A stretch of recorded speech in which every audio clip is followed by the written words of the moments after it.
Welcome to all participants to the 8th webinar of the ISG already, this time about tuberculosis, something which is extremely dominant in some parts of the world, and in other parts it's probably not so well known. When you go down here, you see question and answers. This is a part where you can bring in your own questions, please. Don't put your questions into the chat. The chat room is only actually for us, and we will not be able to answer questions which go to chat. We will try to answer your questions even after the webinar. If you follow the webinar directly live now, then you will get an information after the webinar. If you send back that information, then you will get all the documents with CME points in the coming days, and you have time to send back this evaluation sheet for a week. If you're looking on demand, which is also possible, if you go to the link where all the webinars in and go down, then you see all the previous 7 webinars on demand. Then of course we cannot send you any document of participation anymore. Okay, with that in mind, I think Vishali, you take over.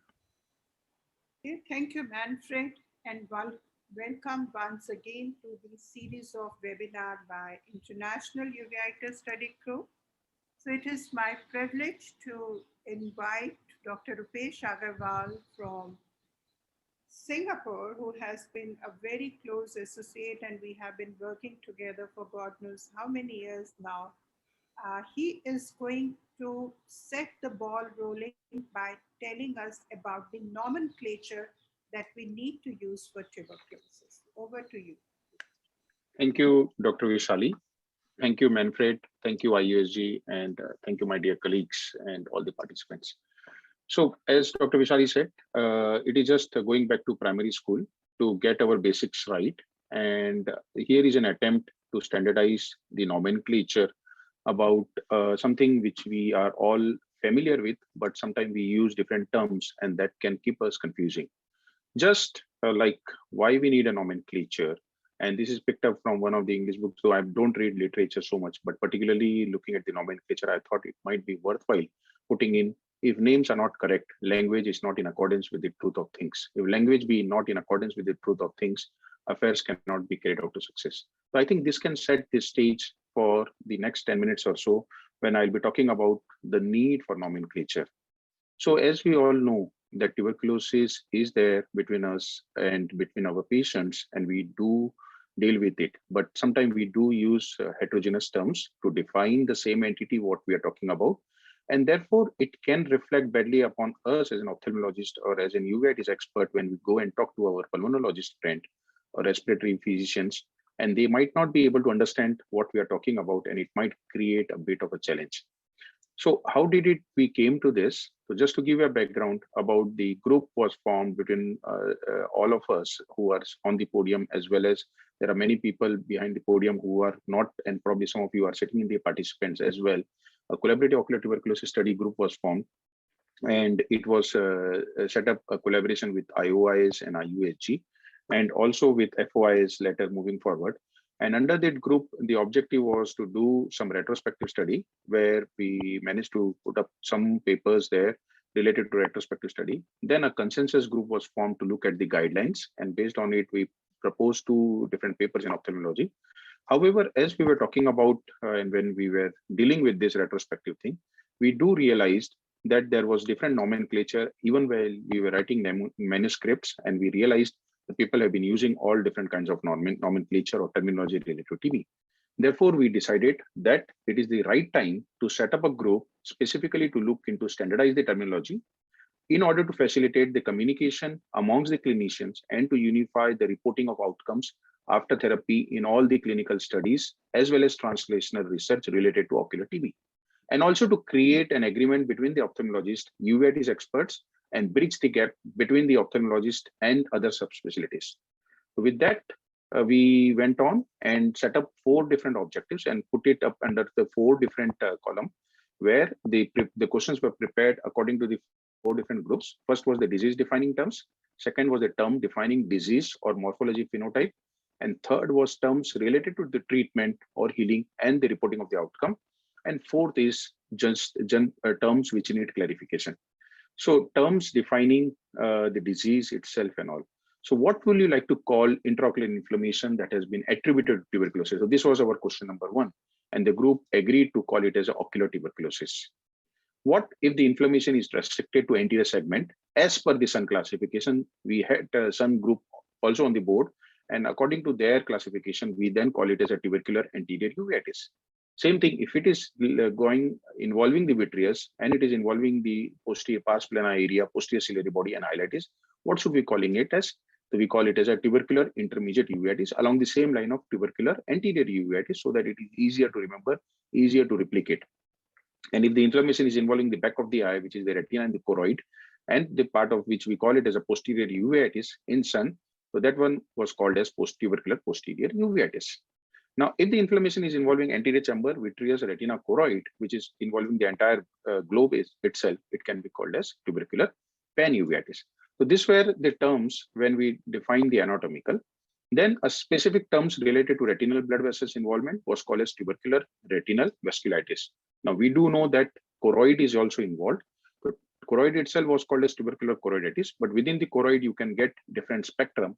And one of the spectrum which we do understand and which was proposed earlier by Professor Vishali Gupta and Professor Amod Gupta was, what do you call it, a serpiginous like choroiditis? So when you get a pattern like that, you can call it as a tubercular serpiginous like choroiditis.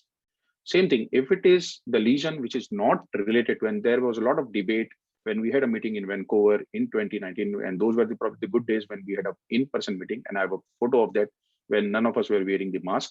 And we did debated quite a lot about lesions which were not serpiginous like choroiditis, and these were all put up into a common basket of tubercular multifocal choroiditis. And sometimes if it is a disease attributable and which is a single lesion there, you can be calling it as a tubercular focal choroiditis. But a very specific entity within the choroid and which can result into a granuloma formation, it can be called as tubercular choroidal granuloma. Again, there was a lot of debate about how can you attribute when you're not proven biopsy to this thing, how can you be attributing it and calling it as a tubercular rather than just calling a choroidal granuloma.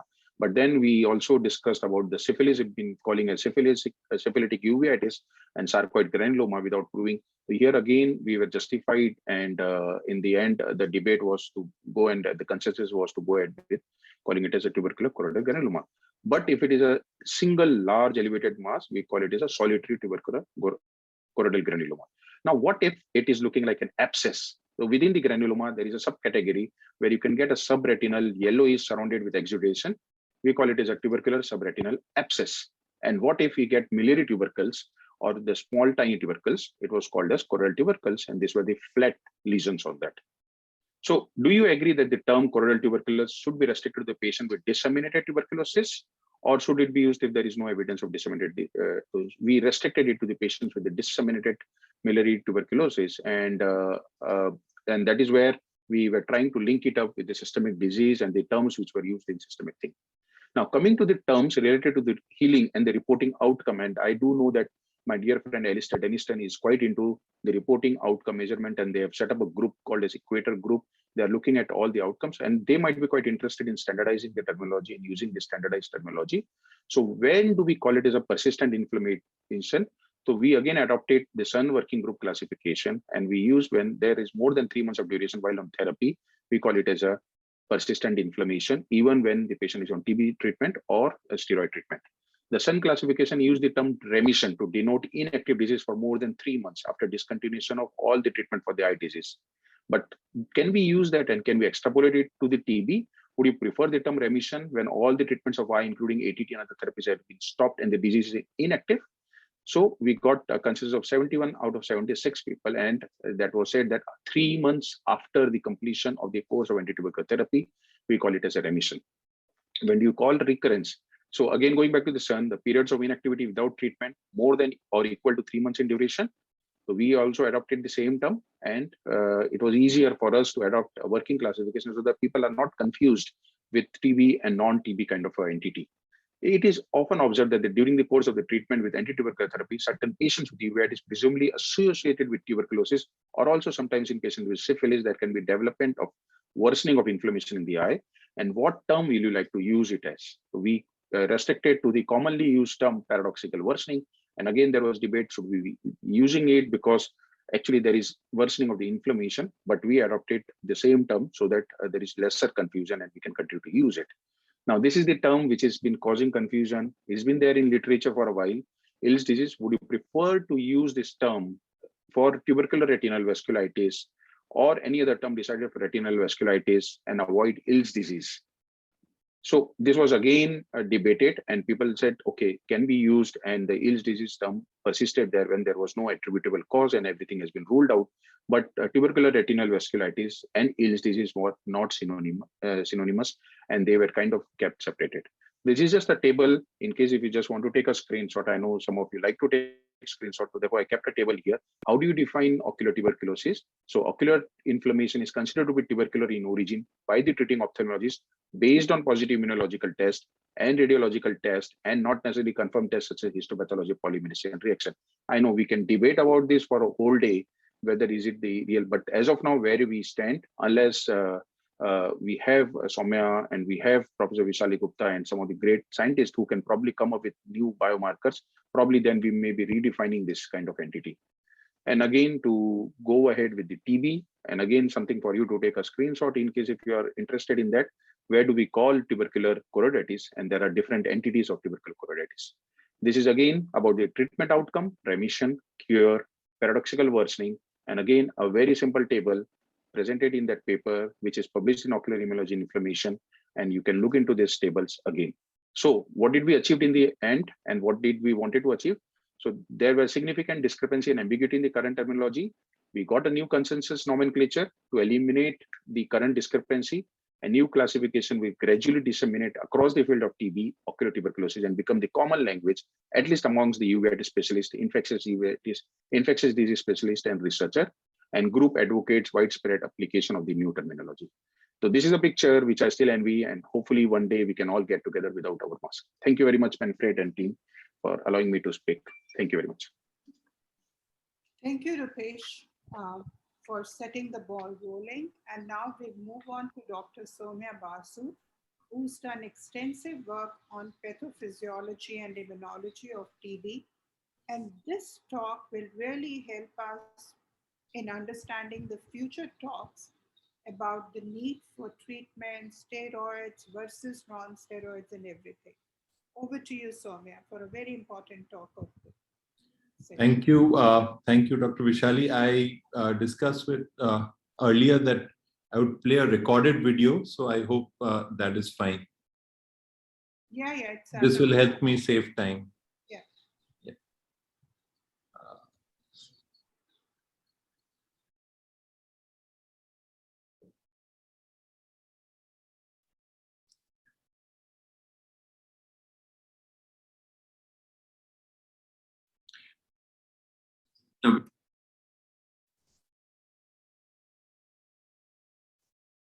Soumya, the voice is not there. Yeah. This is sorry. Now, before we start talking about the, there's a little bit of a computer glitch. Just give me. Yeah.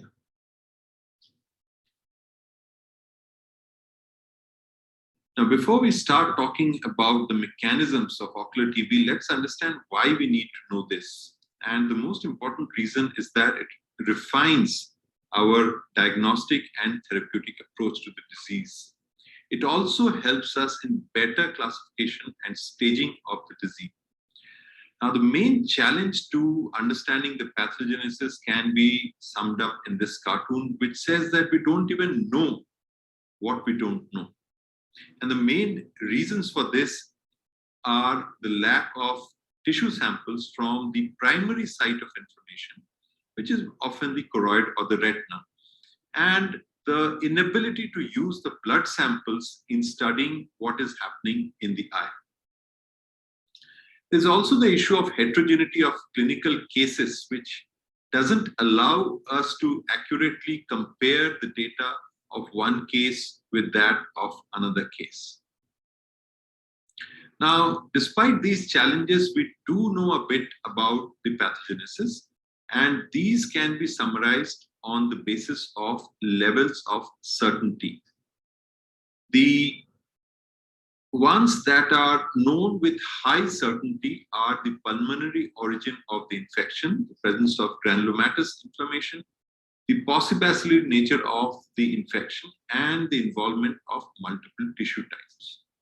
With moderate certainty, we know that there is a cell-mediated immune response, which is also called as delayed type of hypersensitivity, and that there are some indirect mechanisms of inflammation as well, and two of which we know about are that of retinal autoimmunity and the role of bacterial products. And finally, we understand that the retinal pigment epithelium plays a central role in the pathogenesis of this condition. What is still not clear is the role of an antibody response or immune complex formation in ocular TB, and of the possibility of extrapulmonary origin of infection in the genesis of ocular tuberculosis.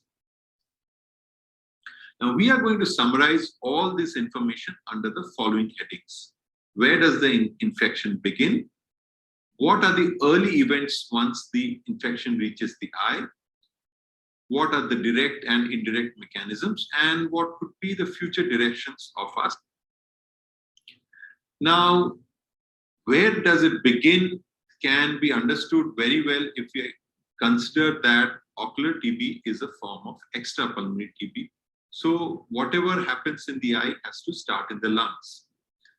But it is important to remember here that for the bacteria to go from the lungs to any part of the body, it has to cross two barriers, one of which is the alveolar barrier, and the other is usually an organ-specific barrier, such as the blood-brain or the blood-retinal barrier. Now, apart from the pulmonary infection, there can also be an extrapulmonary origin of the infection, and these are a subject of a lot of study across the TB fraternity. Now, mycobacteria can exist in both phagocytic and non-traditional phagocytic cells, such as the RPE. One cell type that is subject of intense study is the bone marrow stem cell. It's thought that these stem cells exit from the bone marrow, go to the infected granuloma, collect the infection, and come back to the bone marrow. And from here, they keep on disseminating the infection to various parts of the body over a long period of time. Now, the fact that these extrapulmonary niches exist can be understood from these 2 points. First, there is a high prevalence of ocular TB in TB endemic countries, despite there being a low prevalence of ocular infection in patients with active pulmonary TB. So where is the infection coming from? Most likely from these extrapulmonary sites. The pulmonary origin of infection in ocular TB has also been studied in the guinea pig model, which were infected with the aerosol-containing MTB, and all these animals developed granuloma in the lungs. And nearly half of these animals also developed choroidal granuloma in the eye containing acid-fast bacilli. Later on, it was shown that these choroidal granuloma were hypoxic, and the RPE around these granuloma released vascular endothelial growth factor. Now, once the infection reaches the eye, we wanted to know what are the initial interactions between the ocular cells and the mycobacteria. And for this, we use the zebrafish embryo model, which is a transparent organism. And these are injected with fluorescent Mycobacterium marinum. Now, when the infection reaches the eye, we can see that the green fluorescent mycobacteria have reached inside the eye.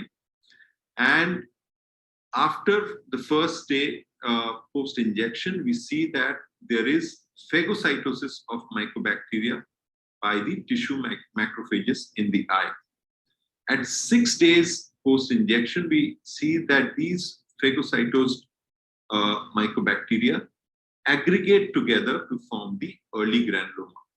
Now, one of the points that we understood from this model is that extracellular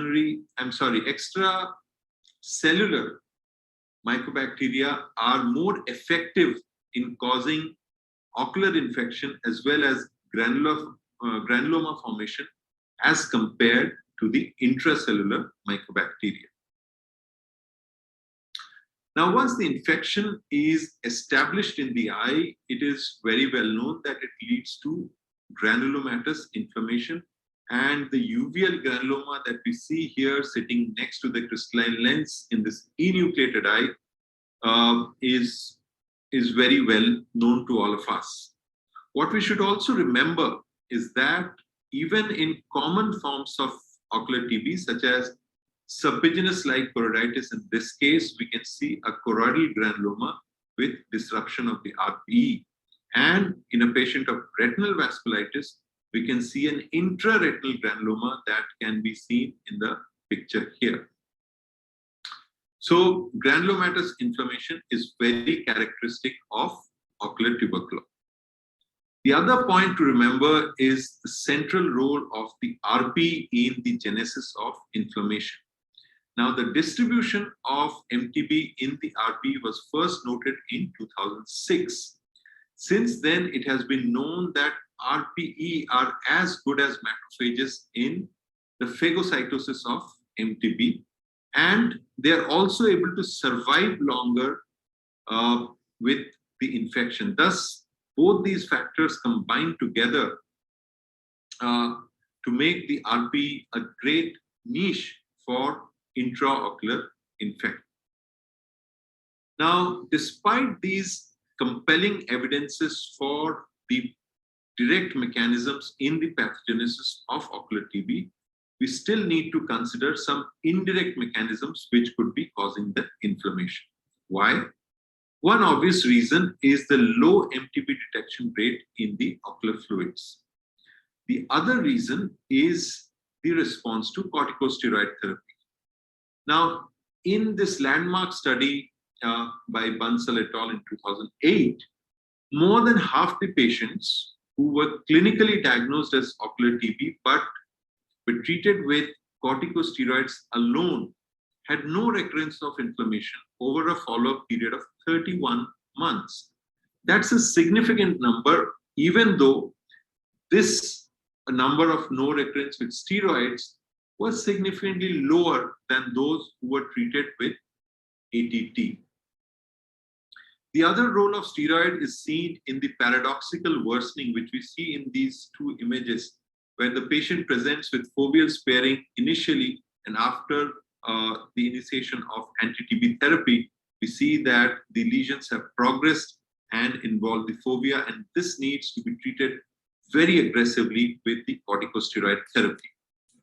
The final reason to consider indirect mechanisms is the shared morphology, for example, in this serpiginous-like lesion with several non-infectious conditions. So for all these reasons, we start thinking about indirect mechanisms of, and one mechanism is retinal autoimmunity, which we could document in the vitreous samples of patients with ocular tuberculosis. We found that the vitreous T cells were mainly CD4 positive T cells, and these produced cytokines, which we see here in these numbers in the dot plot charts. So these produce cytokines in response to both TB antigen as well as retinal autoantigens. Also, the retinal autoantigen specific T cells were more pro-inflammatory than the TB specific T cells, and also resistant to activation induced cell death. How could this retinal autoimmunity component affect the progression of disease?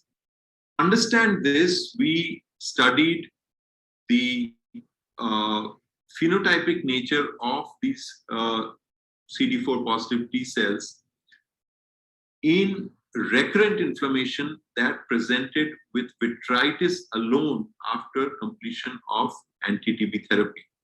We found that during recurrence, if it was vitritis alone, the retinal antigen-specific response was almost 3 times that of the TB-specific response.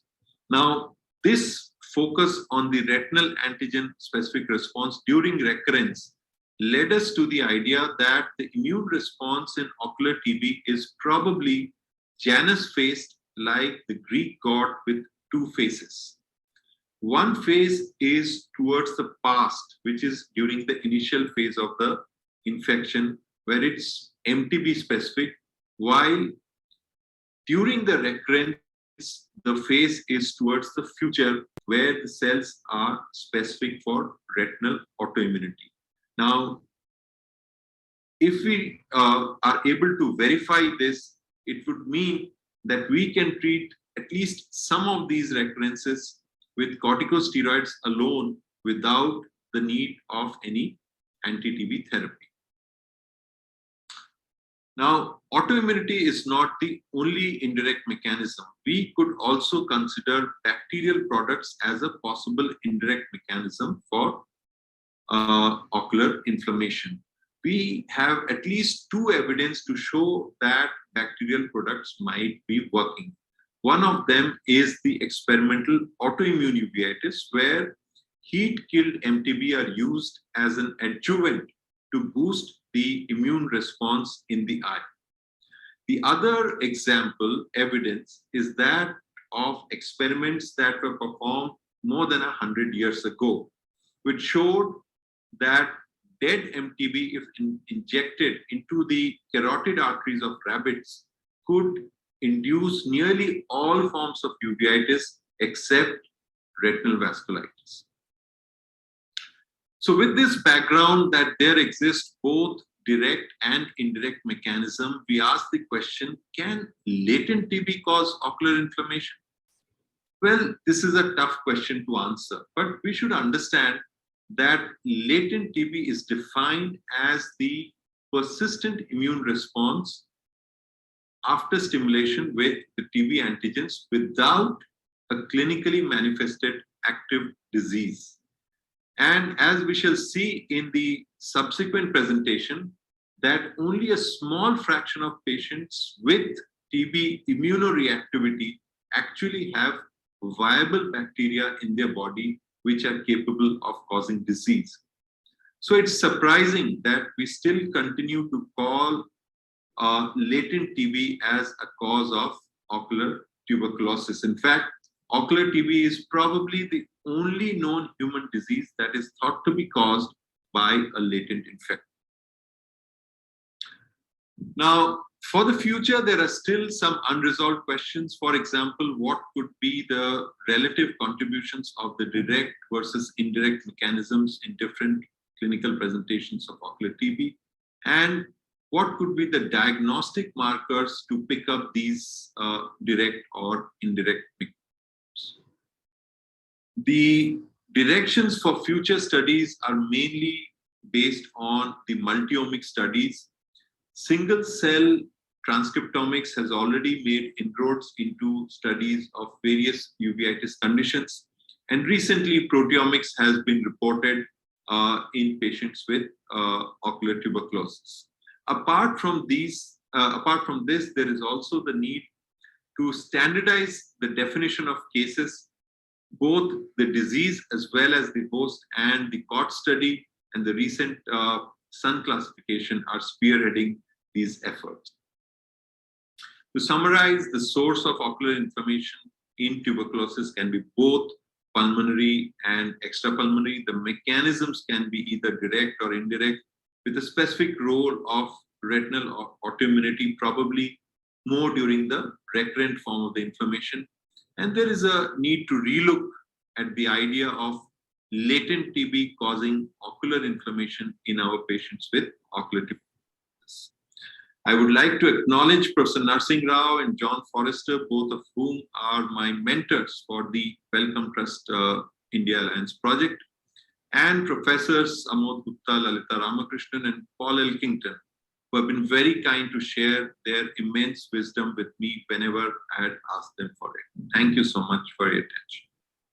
Thank you. Thank you, Soumya, for a very interesting talk.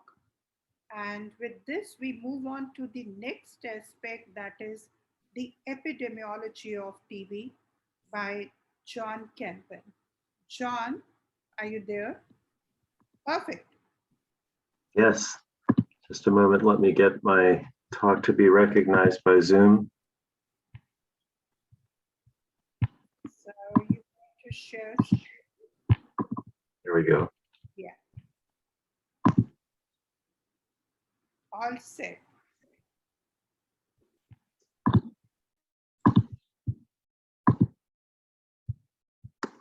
Okay. Well, good morning, afternoon, or evening, everyone. I'm grateful to the organizers to invite me to speak about the epidemiology of ocular tuberculosis, which is something we don't know too much about. And I'd like to recognize Professor Amod Gupta, who, along with Dr. Vishali, or Professor Vishali, and many of the other panelists have been pioneers in this area. And I've adapted my talk from something he began. So the diagnosis of ocular TB is a challenge, as we've been discussing, and direct evidence is seldom available. And so we have to make inferences based on collaborative evidence as being discussed in this session. And the diagnostic criteria are being developed and largely accepted as covered in other talks. But because of the sort of difficulty of case definition, relatively little is known about the epidemiology in terms of the burden of disease and so on. And we have to make sort of speculations based on our understanding that since it's caused by tuberculosis infection, that it should follow the epidemiology of tuberculosis, and especially extrapulmonary tuberculosis. So we sort of base our understanding largely on those characteristics or those conditions which are better defined. And so the WHO is very interested in tuberculosis. Until the last year and a half, tuberculosis was the leading infectious killer in the world and affecting 1.5 million people, especially people who are immunodeficient from HIV, and antimicrobial resistance is a big factor, and we don't know much about that with respect to ocular TB. So if we look at the global map of the countries with a large number of TB cases, and notice this is the absolute number, so the big countries are going to be more likely to be represented here. We can see that it's especially in sub-Saharan Africa and Southern and Southeast Asia that we have a big burden of disease, as probably many of you are familiar with already.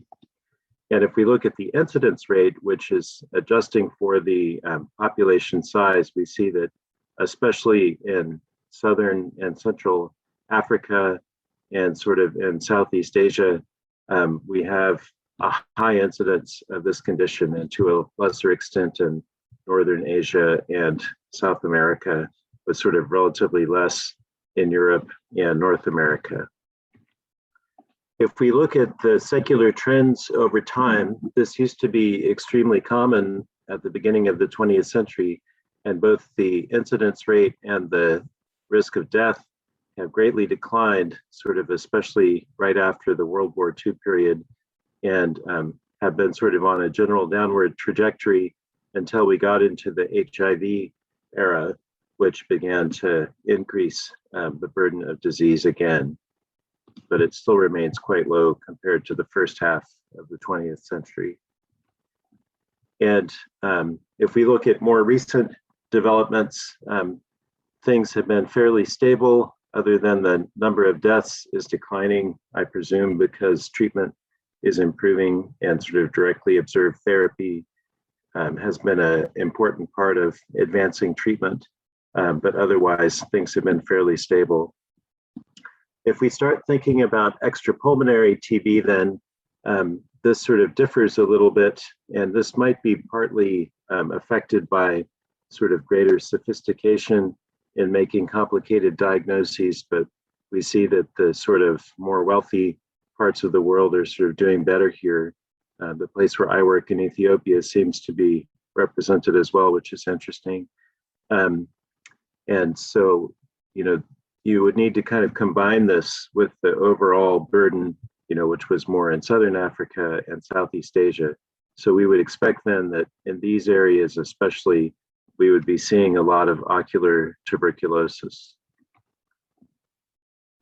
So this is showing different types of extrapulmonary tuberculosis from a report from China.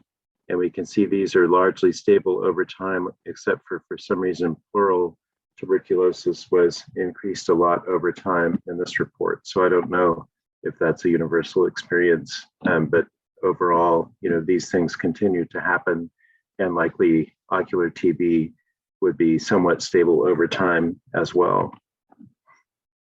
In the United States, this is a distribution as well, and we notice that ocular TB isn't even included.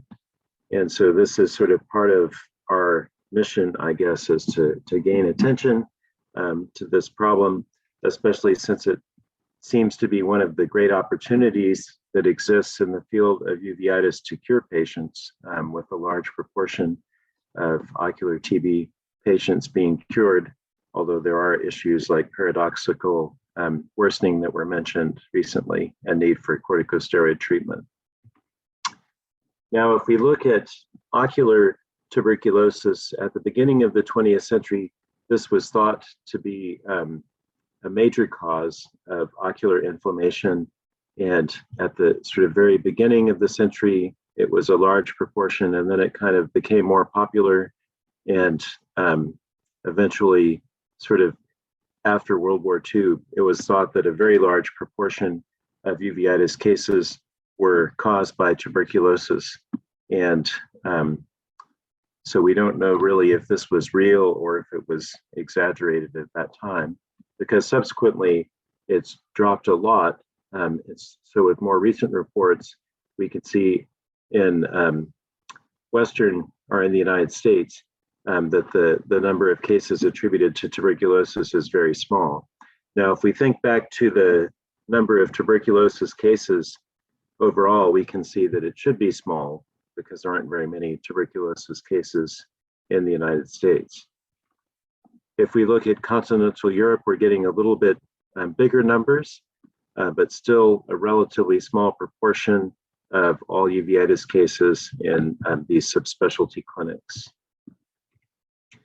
And if we look at sort of other countries that were put together in different parts of the world, they were tending to get larger numbers, especially in Italy in this report.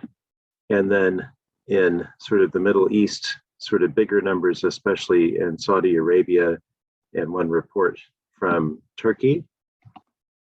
And then various reports from India have shown relatively high numbers. So if we're having this many cases out of our uveitis population due to tuberculosis, this is a major issue for us.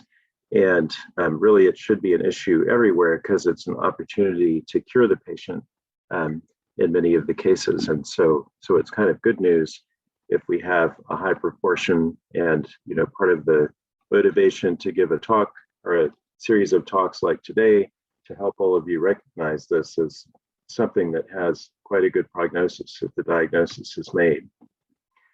If we start looking at a broader range of studies, we can see that, again, in sort of the areas that have higher tuberculosis burden, that the number of cases with ocular TB or with uveitis is especially high. And, among infectious cases, it's a higher proportion in those areas. And then if we compare the ocular TB reported to the burden of tuberculosis, it's not exactly the same, but we can see it tends to follow places with high levels of tuberculosis to a fairly great extent. Maybe in South Africa, it might be a little bit different because it's so strongly related to HIV infection. And if somebody needs to have an intact immune system to have ongoing autoimmunity, such as Dr. Basu was describing, maybe you would have less in that situation. So we had seen this map before, and so you can, again, see that if you're in one of these areas, you would be likely to have this problem. And if you toggle back and forth, you can see that these are largely overlapping. I think in Africa, there's sort of not much experience with uveitis in general, and so it may be missed because really in South Africa, until recently, there haven't really been uveitis specialists.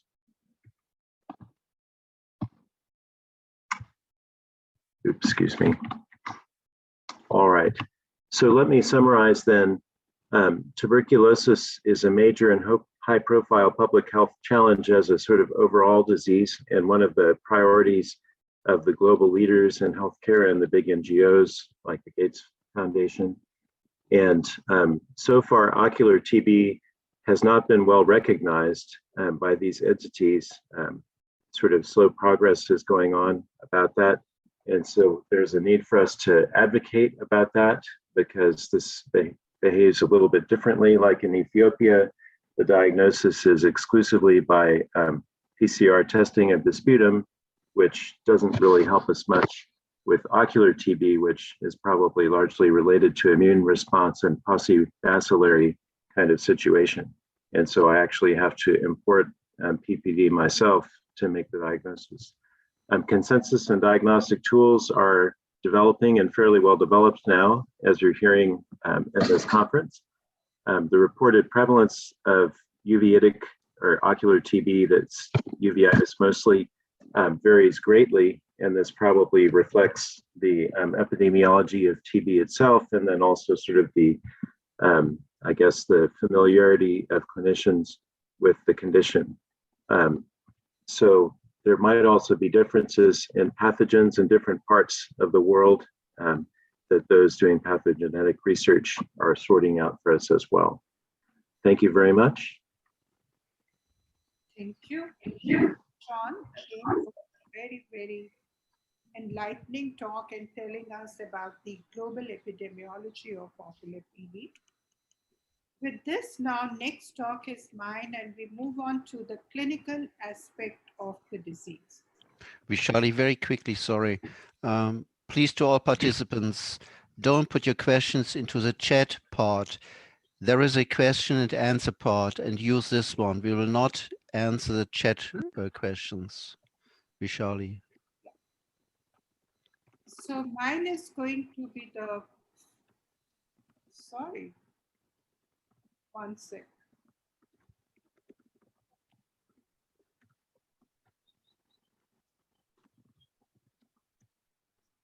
Okay, there I am. So I'm going to start with the clinical, followed by the diagnostic, treatment, and everything. Manfred has given me the topic about clinical signs in tuberculosis, and lots of people I need to acknowledge for. So when we talk of the just one second, please. Yeah. Sorry about this. When we talk about the diagnosis of intraocular tuberculosis, John has kind of already shown that it's very difficult to establish the diagnosis because we hardly have a direct evidence which is available to us. So most of the time we rely on the diagnosis based on the indirect evidence, tuberculin skin test, quantiferon TB gold, and CT chest or X-ray. But what is very important is that we investigate the right kind of people. And to investigate the right kind of people, we need to know what are the clinical signs that are suggestive of tuberculosis. I'm sorry, I think I've opened a wrong presentation. Just give me a moment. Just a moment, please. Okay. Can you see it? I'm just going to share. Not yet. Not yet. Okay, just give me a moment, please. Sure.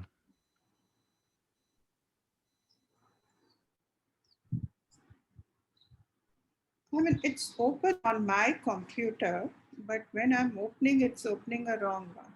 Okay. Dr. Vishal? No, yeah. Okay. So why is it important to know the phenotype? So we date back to year 1995 when we had a report of 5 cases from Dr. Biswas where the eyes need to be removed and the diagnosis was made on histopathology. So this got us thinking, at least got me thinking, that how can we make the diagnosis of intraocular TB well in time so that the disease does not progress and we don't have to remove the eyes. Now, the big question is, would anti-TB treatment really help in preventing the disease going so far? Yes. Since 1998, over multiple studies, we have shown that if you add anti-TB drugs, it does help reducing recurrences. But again, we come back to the same question. How do you suspect TB? TB can present as some of the very typical clinical signs like horses, and sometimes like zebras, where you really don't think it could be tuberculosis, but it could turn out to be. So let's first talk about horses. Horses are something which you would have been taught in your textbook, you have heard in talk after talk, like these are the phenotypes you look and should think of tuberculosis. Mutton fat cavities, these nodules, which could be either on the surface of the iris, busakas, or they could be at the margin of the iris, scopus nodule. You could have broad-based posterior synecdoche, and it's a chronic kind of an ongoing process. So we did look for the diagnostic accuracy of these signs, and we found that of all the signs, actually, if you have these synecdoche, which are in the shape of a triangle and have a broad base, that has a very high specificity for tuberculosis. Coming to the posterior segment of the eye, choroidal tubercles, these are the very well-known manifestations of tuberculosis, and they may be associated with active disease in the body. Sometimes these tubercles become very large and they form tuberculomas. Now, these tuberculomas can be confused with sarcoid, with fungus, and with so many other entities. If you are ever in confusion and you look at the clinical profile, it's important to note that these tuberculomas tend to be solitary, intense yellow in color. They are big, they are quite large, they are full thickness involving the choroid, lobulated, and you may see these hemorrhages on them because they are associated with vascularity, and you may have serous detachment associated with them. It's again very important to know them, to recognize them, because you can treat them and you can have a wonderful salvage of the eye. If you let them grow, I'm going to show you subsequently, they will become like huge masses, and many a times, if you're not aware, they are diagnosed as amelanotic melanoma, metastasis, and so many other things. And even the enucleation of these eyes have been reported. This is how they become very large, and this is when you get confused whether it is TB, it's an abscess, like whatever is going on. So this is what you can avoid if you detect them on time. A major challenge is, how would you differentiate TB from sarcoid granuloma, especially in the countries where sarcoid is actually more common than TB. We have recently published a study, and I would like to share some of the findings of that study with you. The tuberculomas generally tend to be solitary, with the median number just one, compared to sarcoid, which tend to be multiple. Tuberculomas are not oval compared to sarcoid, and I'm going to show you pictures how to look for them. Tuberculomas tend to be lobulated, and I will not go much into detail of this because it's already published, but I will show you the top picture. All three represent tuberculomas: large, lobulated, intense yellow-white, single, and associated with vascularity.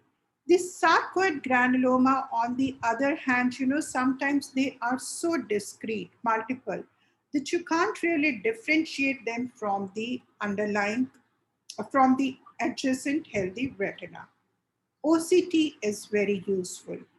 Tuberculomas, as you can see, full thickness choroid, large, and very significant sign is the involvement of outer retina in tuberculoma, like is represented by these arrowheads.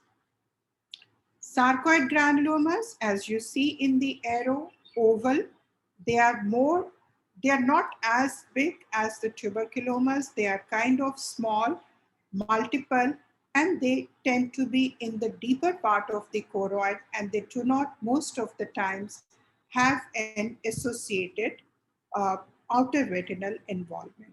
This is on ICG. Tuberculoma would look like a large area of non-perfusion. Sarcoid are multiple, dark spot, as you see in the bottom half. This paper is published recently in American Journal. This is just to reiterate: tuberculomas, large, oval. You may see vascularity when you do the fluorescein angiogram, and yellowish white. So if you see it, it's tuberculoma. When we talk of vasculitis, any patient who comes to you occlusive retinal vasculitis, especially if you happen to be in endemic country, think of TB as a possible etiology. Now, this is the same patient on a montage. You see the vasculitis, but when you do the fluorescein, it's predominantly occlusive in nature. And it's important to look at the wide field. If you don't have the wide field, at least take the peripheral images in whatever camera you have and look at these areas of capillary non-perfusion. So this is just to show the capillary non-perfusion, which is very extensive in these patients. And this particular patient had a very strong TST. Chest CT showed mediastinal lymph node, and when we did the EBUS guided TBNA, that showed these granulomas, few epithelioid cells, necrosis, which was suggestive of tuberculosis, though AFB was negative.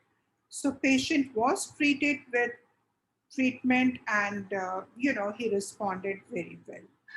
Another clue towards possible TB etiology is if you are seeing perivascular scars. So these scars are like kind of, you see here, the perivascular choroiditis patches.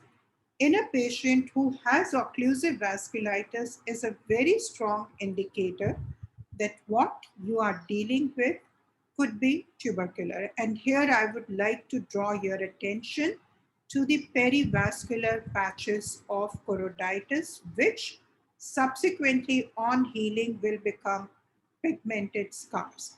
Now this patient again was Montius positive. Chest showed fibrotic opacities, lymph nodes enlarged, and the lymph node biopsy, EBUS, which was taken, did show the caseation necrosis, granuloma, and AFB was also positive.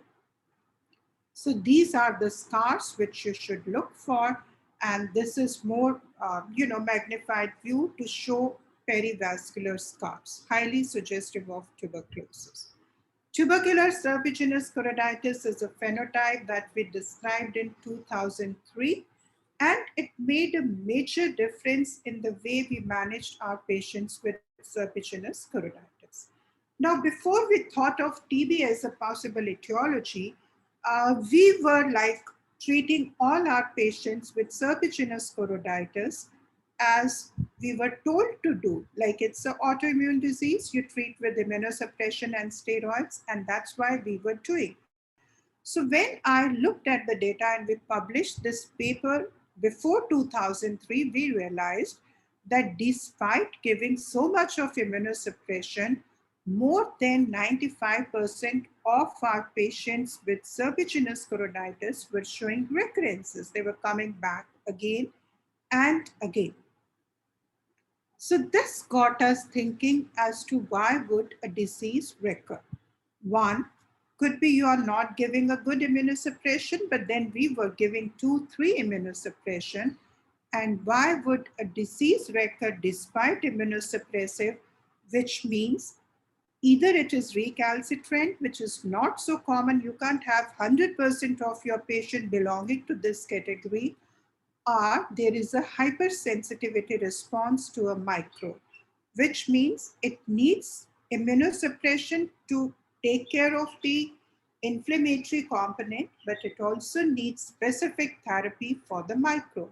So when we started looking for etiology, we found that many of our patients were testing positive for tuberculosis, and when we started intervening with anti-TB drugs, in addition to whatever we were doing, the recurrences were reduced from 95% to 9.7%.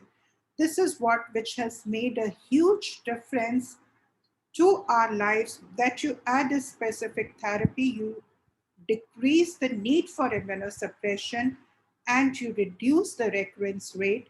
And in 2012, again, we looked at these patients in about 104 eyes that we treated over the last 10 years, and we found that addition of anti-TB drugs really reduced recurrences. So what are the differences between classical serpiginous and serpiginous-like tubercular? Serpiginous-like tubercular tends to be unilateral. There may be associated inflammation either in the vitreous or in the anterior chamber, usually begins in the posterior pole.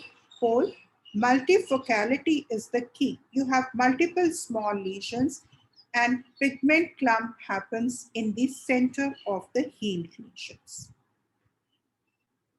All are not horses. Sometimes you would have zebras too, and I'm going to show you 1 or 2 examples of zebras.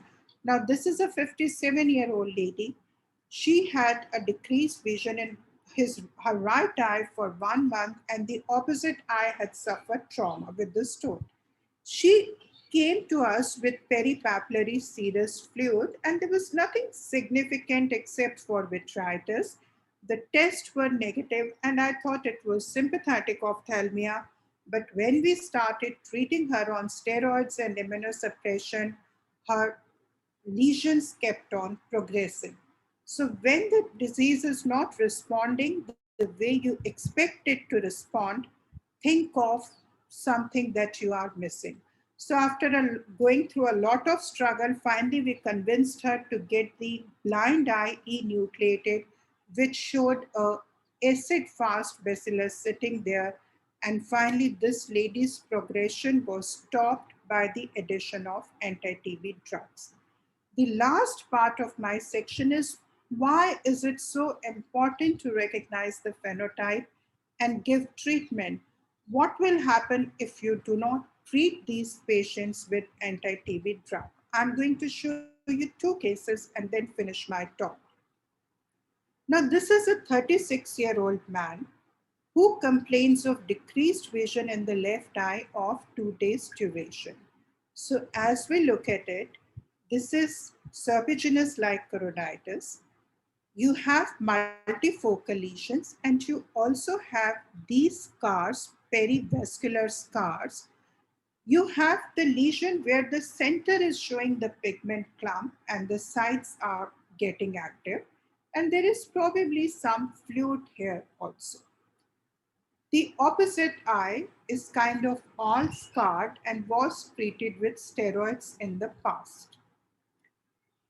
We did PPT skin test, which was 12 by 12. CT was normal, quantiferon was not done. And at that particular point, because of the test, which were not too suggestive, the treating physician decided to treat only with steroids. And we heard a beautiful talk by Dr. Basu, who said that even if you treat only with steroids, you would still have 55% of the patients responding very well. So steroids were given. Patient responded very well to steroids, and 2 months later, when he came, most of the lesions were healed, and then he was lost to follow up and came back after 1 year. And see what has happened one year later. Now the phenotype is changed. It's more like whole of a huge granulomatous kind of inflammation. You can see hemorrhages indicating the vascularity within that granuloma, and such a diffuse disease which has now involved the fovea. So you do the fluorescein, you do the ICG, just to document the extent of the disease. And this is what the OCT shows. It's a huge, large granuloma now. So TB Gold, which was not done previously, is positive. PPD was 15 into 12, which is almost the same which was done 1 year ago, and chest was normal. But now the phenotype is so characteristic of the disease that he needs anti-TB drugs. And this is how he starts showing response to anti-TB with ranibizumab intravitreal. I will touch this aspect on my treatment part. So, and you can see the disease responding, but you can already see that we could have avoided it. My last case, a young girl, 25-year-old woman, she was diagnosed as macular serpiginous choroiditis in one of the premier tertiary care centers of our country. No TB testing was done because when you look at it, you feel, oh, it's macular serpiginous, it got to be autoimmune. So she receives corticosteroids, and she is a student who's pursuing PhD, incidentally in Mycobacterium tuberculosis, working in the lab.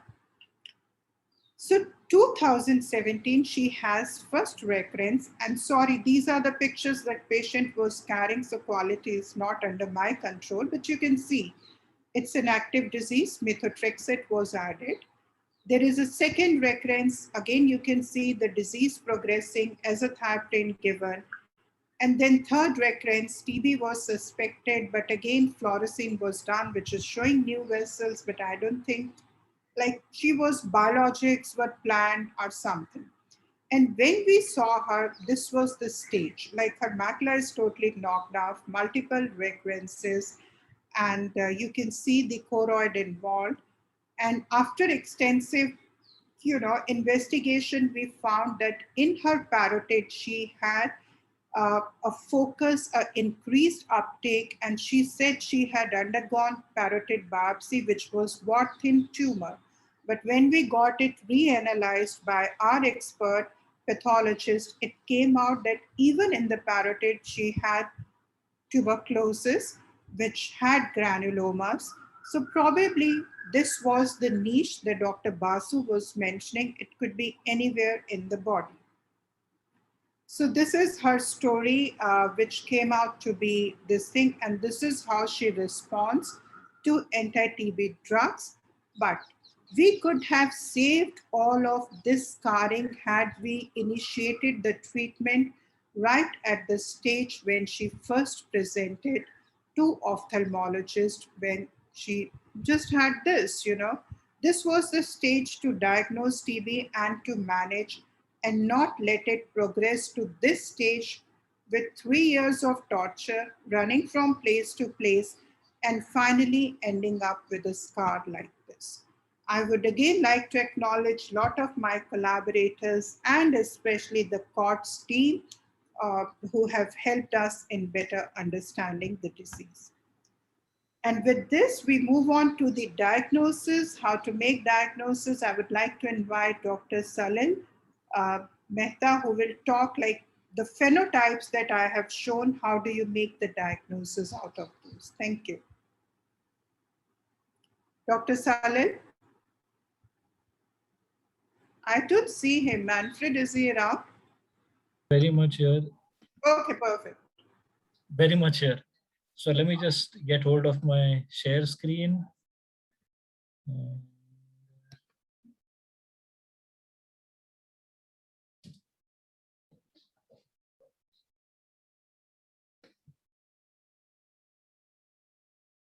Just give me a minute. Let me just. Yes, we can see it, Salil, nicely.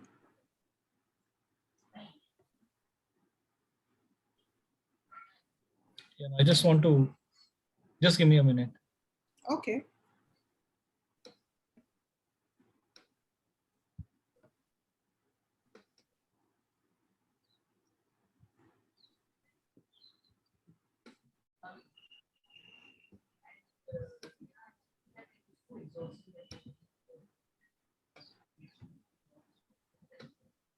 Okay, so can you see this now? Yes, Salil, it's all. Okay, so it's my great pleasure and privilege to talk to you about the diagnostics in ocular tuberculosis. And basically, there are three aspects to this whole talk. The first is radiological, second is immunological, and the third is microbiological. Let's start with the radiological first, because I feel that that is where really changes need to happen. We all aware of radiology, Wilhelm Conrad Röntgen, who took an X-ray of his wife's hand with the wedding ring. And this is the standard chest X-ray that we're all so familiar with and we've relied on for so many decades. These are some of the standard chest X-rays that you might find in patients of pulmonary TB. But as I'll prove to you in the rest of the talk, this is very rarely what you see in our patients, except maybe for this example, which is disseminated, that is miliary TB. You see here, pleural effusion, consolidation here. There is a large cavity here. But surprisingly, most of the patients I've seen with X-rays like this do not have ocular tuberculosis. So eventually, focus shifts to doing CT scans. Let me just show you a few of the patients that I've seen, I've treated, and what I have learned from them. This is a 24-year-old female patient who comes with acute pain, redness, reduced vision in the right eye in 7 days. I will show you a CT. You'll see necrotic mediastinal nodes. MAN2 is very strongly positive. You can see her chest X-ray is absolutely normal. If you had only got a chest X-ray done, you would have passed it off as normal and the suspicion of TB would never have arisen. You can see these red arrows showing large conglomerate necrotic nodes within the mediastinum. It's another patient, a 45-year-old lady, non-resolving floaters. She's currently being treated for bilateral anterior uveitis. Vision is 6.6. MAN2 is 20/18 and quantiferon gold is positive. You can see the snowball-like appearance in the inferior vitreous along with a slight amount of vitreous haze. You can see here hilar nodes, mediastinal nodes, all of which are conglomerate and fused together within the mediastinum. So I have realized that HRCT is the investigation of choice for chest imaging. Chest X-rays image as little as 50% of the chest mediastinum of the chest. The mediastinum is not studied. In Indian patients, mediastinal disease is very, very common because majority of the patients that we ever come across have got lymph node tuberculosis, which is only in the mediastinum. There is no point doing wonderful studies of the lung parenchyma and the lung fields. It's not of any use to us. I'll show you something else. A 29-year-old male patient with recurrent anterior uveitis, sudden reduction of vision. You'll see that the vision in the right eye is only counting fingers. You can see that he's got a vitreous hemorrhage here and a small amount of vasculitis here. Pia,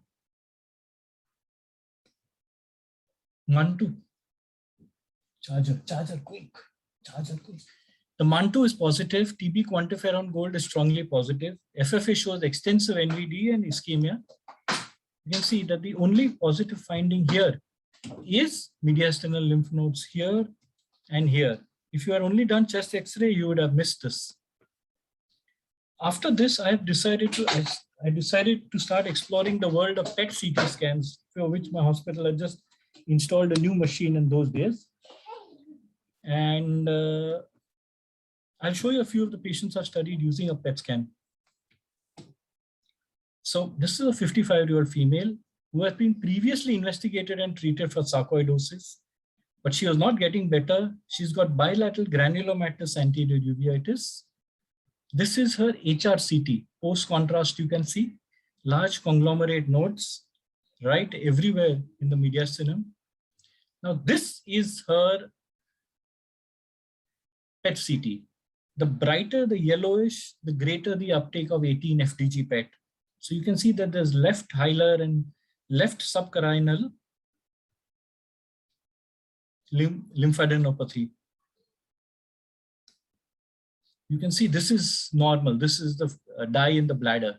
And you can see that there is a single bright spot over here. This is a femoral node that was highlighting, which we eventually biopsied. A 35-year-old female patient with recurrent episodes of pain, redness, and defective vision. Bilateral non-granulomatous. She's got serpiginous-like choroidopathy in both retinas, as you can see, and Vishali has beautifully shown right eye, left eye. Some of these are foci and some are now starting to merge into each other. The MAN2 is very strongly positive. Quantiferon gold is strongly positive. You can see that there is right paratracheal, precarinal, and bilateral lymph hilar nodes are highlighting, and also a small amount of dye in the left choroid as well. A 60-year-old male, discomfort and mild pain both eyes since 1 week. Mild non-granulomatous anterior uveitis. You can see the mediastinal nodes here as well as here highlighting. A recurrent female, 55-year-old female with recurrent panuveitis. You can see the choroid is extensive uptake of choroid within both the eyeballs and a very large avid superior mediastinal, pretracheal, and subcarinal nodes here. She's also got extensive involvement in the abdominal nodes as well. It's another patient with bilateral chronic anterior uveitis. You can see cervical lymphadenopathy here, which is highlighting. Cervical lymphadenopathy here, which is FDG avid. So you can see large nodes both here as well as here. So the question is, why do I start doing PET scans in all these patients? Number one, it helps me to identify areas of metabolic activity. I know which site, which nodes, lymph nodes are likely to be active and which are not.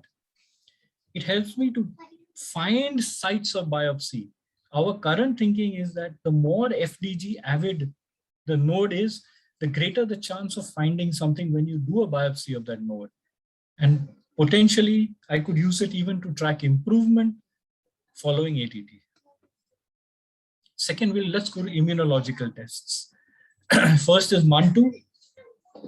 It's very important to know that it denotes infection, but not necessarily active disease.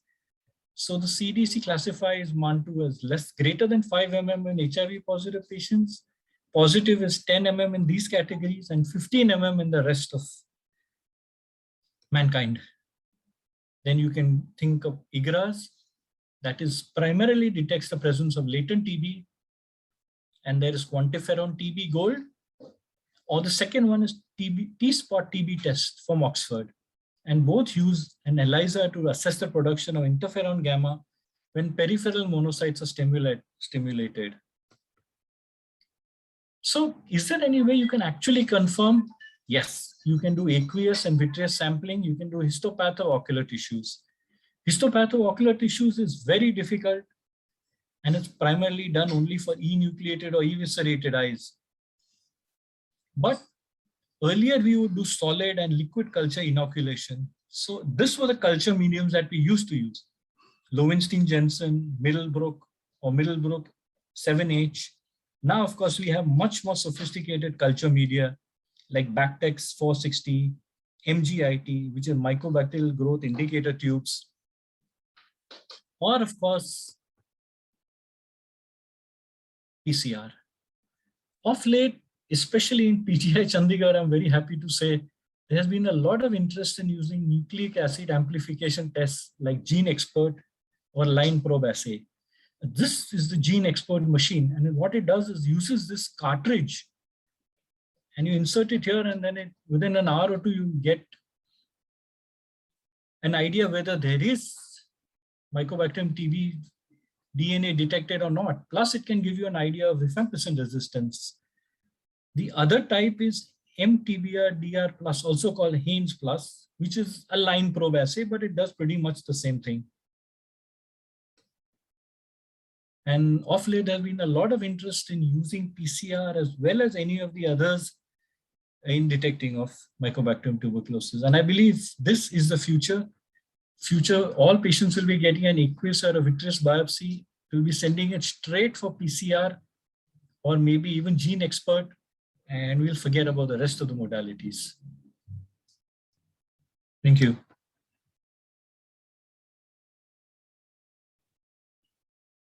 Thank you very much. Thank you, Salil, so for your very interesting talk.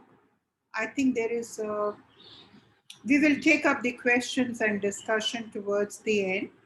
And after diagnosing, we now got to the patient. So this is my talk, continuing with what Salil has mentioned about how to treat ocular tuberculosis. So I'm going to present the results of multicentric trial, that is the CORD study that we did. And the aim of the study was just to establish the agreement for initiating anti-TB drugs in patients who have ocular TB. We did not go into diagnostics. Our only aim was, most of the time the uveitis experts were complaining that I want to start my patient on anti-TB drug, but my internist or the pulmonologist does not agree because they say there is nothing in the lungs. This trial was just meant to answer the very simple basic question as to when would you start anti-TB drugs. So taking into the entire world together, so we first did a real life data and we realized that PCR, though it might be the best or it might be the more convincing, was not being done, either because it was not available or because there is no standardization between the different institutes or different countries about what PCR should be, because they are in-house developed most of the times. So we took the very, very basic stuff with us. That is, if the patient has phenotype that I showed clinically, that you are suspecting tuberculosis, then you say which area the patient belongs to. Does it belong to endemic or non-endemic area? Which episode is it? Is it the first episode or is the disease recurring? You notice which type of phenotype of a particular subset of inflammation, like if it is choroidal, is it choroidal granuloma? Is it multifocal choroiditis? Or is it serpiginous-like choroiditis? And then you have the tests which are commonly performed tests, which include PPD, chest X-ray, IGRAS. And we also understand that many of our friends and colleagues in some of the countries like Africa or from many other countries cannot get many of the fancy investigations done. And even in some of the developed countries, the PPD skin test will not be available. So we always had a choice. What would a physician do if the test was not available or it was not done? So we came up with a very complex questionnaire, and then, it was based on Delphi approach. I'm not going to get into it. I'm just coming to the moral of the story. So what were the recommendations from the courts? The recommendation from the court, first let's deal with choroiditis, because choroiditis is the one which is, like I said, horses, you see, and you think of tuberculosis.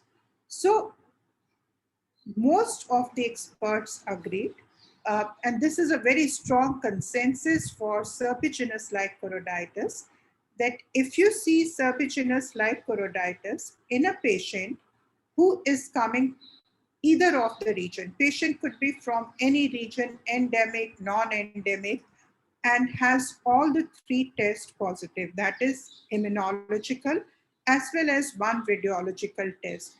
And when I say positive in radiology, it just means you are seeing some calcified lymph nodes, some hilar nodes, which are suggestive of past exposure to tuberculosis, and we are not talking of active pulmonary disease. So if all the three tests are positive, anti-TB should be given. Patient of serpiginous-like choroiditis could be from any region, has two immunological tests positive, which means both Monteus and IGRA are positive, and radiology is not done, are not available. Even then, there was a very strong consensus to treat.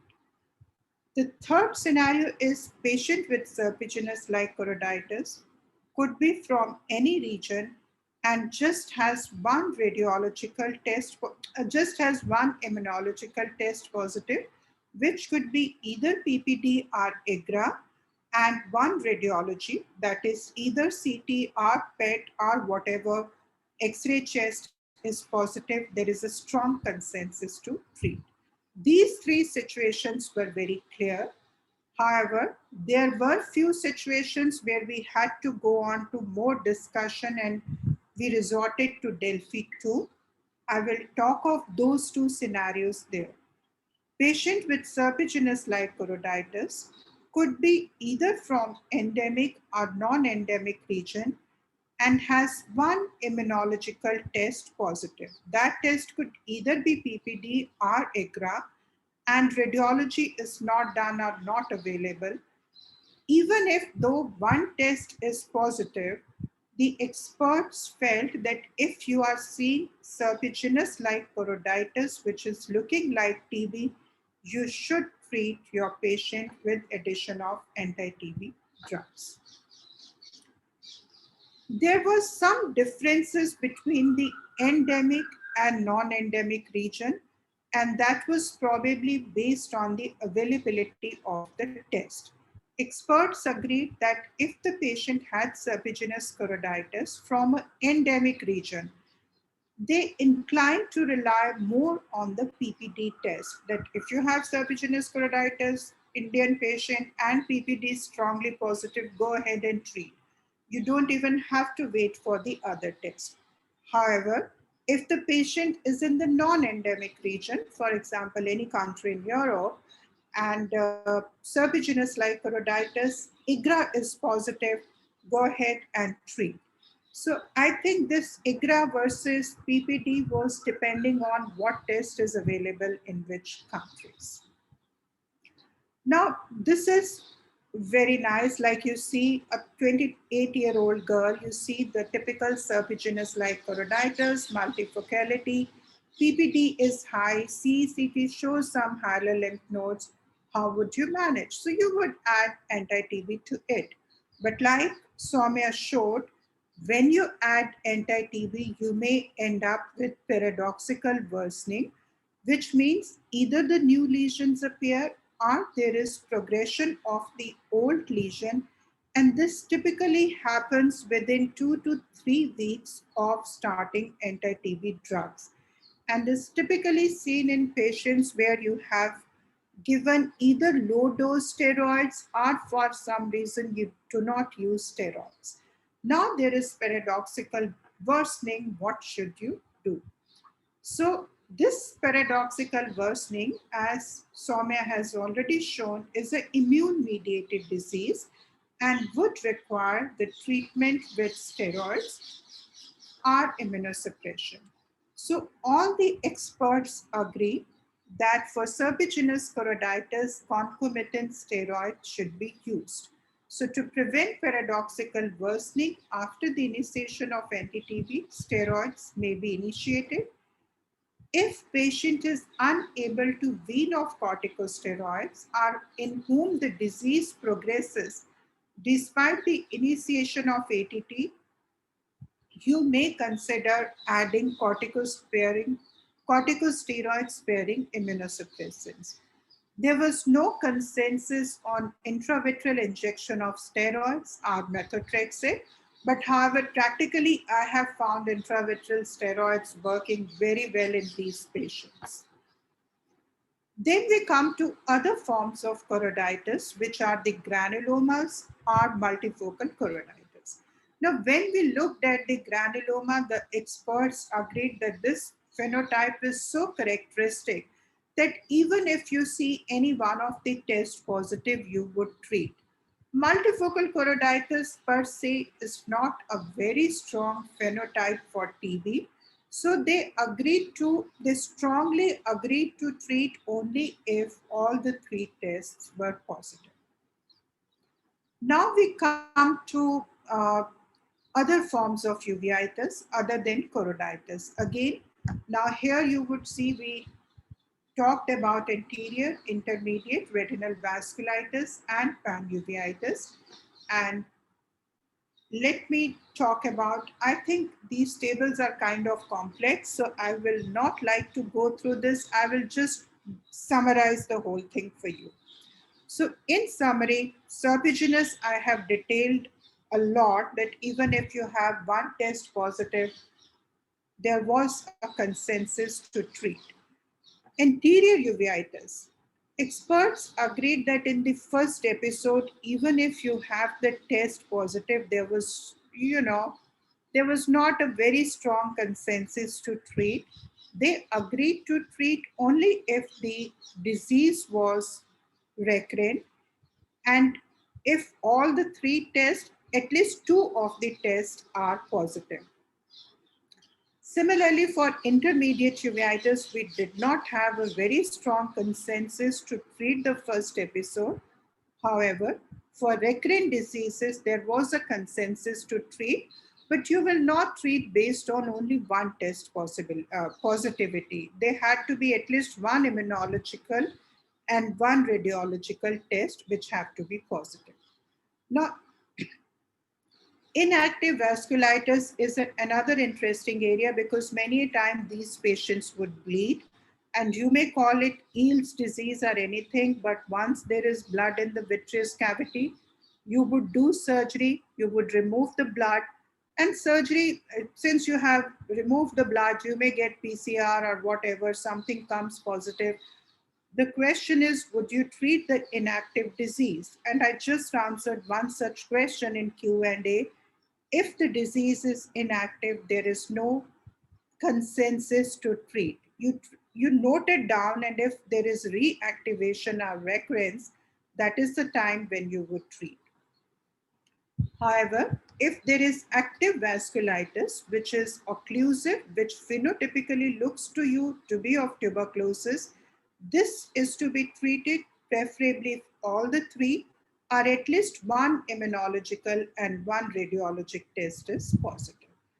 For more details, we have both the publications of all the phenotypes in ophthalmology, and I'll be happy to send them to you if you are interested to know about more details, or if you want to show it to your pulmonologist or internist, convincing them to start treatment in your patients.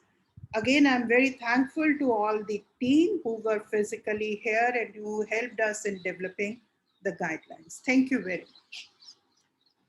And now moving on with the thing is, like I have just shown you when to treat. I haven't talked about how to treat because that is country specific and we cannot give guidelines for that. But there are issues, especially if you happen to be practicing in, referral centers, that sometimes patients do not respond and there is resistance. So Dr. Mamta Agarwal is going to talk about such complex issues about drug resistance in tuberculosis and what would you do. Over to you, Mamta. Thanks, Dr. Vishali. Thanks for having me here. I would just like to share my screen. I think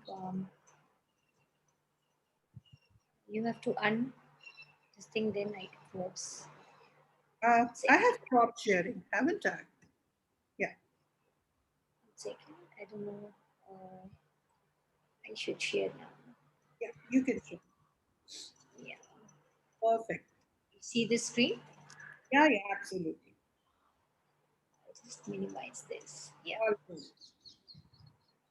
So good evening, good morning, and thank you, Dr. Vishali and Professor Zirul, for having me here in this wonderful webinar, a great learning. So having listened to all these beautiful talks, now there's another problem with ocular tuberculosis, which is multi-drug resistant TB. So I would like to start as, why is it not moving? With an interesting case which we recently published in Ocular Immunology and Inflammation. This was a 28-year-old patient, immunocompetent, who had come to us with decreased vision, pain, and redness in her right eye for the last 8 months. She did not have any systemic illness. When we looked at her past records, she was diagnosed to have idiopathic granulomatous panuveitis and treated with topical and oral steroids for 6 months. Subsequently, she went to another ophthalmologist and she was diagnosed at this point to have tubercular panuveitis because her HRCT chest showed nodular consolidation.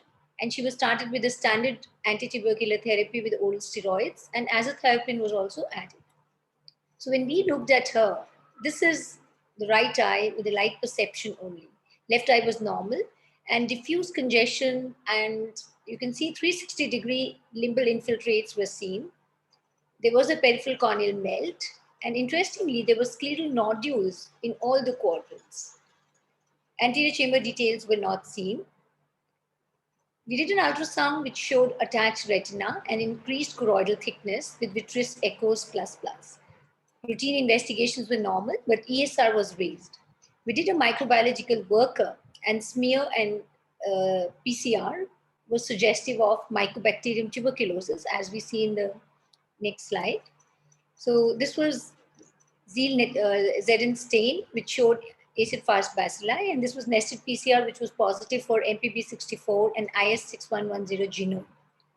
The HRCT, as we see here, showed nodular consolidation, and MRI brain also picked up a ring-enhancing lesion in the left frontal cortex. Patient was referred to a pulmonologist, and she was diagnosed to have a presumed multi-drug resistant tuberculosis. Why? Because she showed a poor response to the first-line treatment. The smear and PCR was positive, and she had positive findings on HRCT chest and MRI brain. And she was started on the second-line treatment along with oral steroids. Day 10, culture and confirmed the diagnosis. And we also went ahead with the drug susceptibility test, which confirmed that it was a multi-drug resistant tuberculosis. This was the follow-up of the patients. She clinically worsened. And this was ultimately, we had to do an enucleation with a ball implant because there was perforation at the limbus, and she did not show any clinical response. And histopathology also showed necrotizing granulomatous inflammation suggestive of tuberculosis. So what is drug resistance? The WHO data suggests globally more than 200,000 patients have been diagnosed to have multi-drug resistant TB. And it has been noted that this was a 10% increase from 2018, with 50% of the cases from India, China, and Russian Federation. 3.4% cases are the new cases, and nearly 18% were previously treated tuberculosis. They also report that there has been rising incidence in the extrapulmonary TB, mainly lymph nodes, meninges, and bones. So multi-drug resistance, how do we define it? It is the resistance to isoniazid and rifampicin. The extensive drug resistance is resistance to fluoroquinolones, one of the injectable drugs, along with INH and rifampicin. And the mechanism, it is either primary, which is infection with a drug-resistant strain, but it can also be secondary when it is due to the poor compliance and improper drug regimen. And the latest statistics show that the primary resistance is more common than the secondary. How do we diagnose? As it has been mentioned, it needs a bacteriological confirmation of tuberculosis. Various diagnostic tests, what we have in our kitty, one is culture-based, what we did in our case, but it can take up to 12 weeks sometimes. But the other tests, which are nucleic acid amplification tests, are the recent ones. And GeneXpert is one of the very important ones, which detects MTB DNA and rifampicin and INH resistance using PCR technique.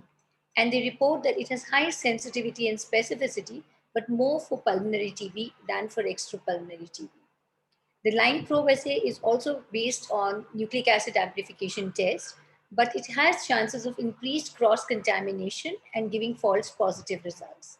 Whole genome sequencing is also the next one in the line. So, because we know that these tests are not readily available with everyone, there are certain guidelines for the empiric treatment of drug-resistant TB, and which includes when there is a clear bacteriological evidence of failure to respond to the first-line TB treatment, if there is a relapse after a full course of standard treatment, or there is exposure to a known case of MDR-resistant TB or HIV patient. This is the first case report, which we see has been published in American Journal of Ophthalmology in 1993.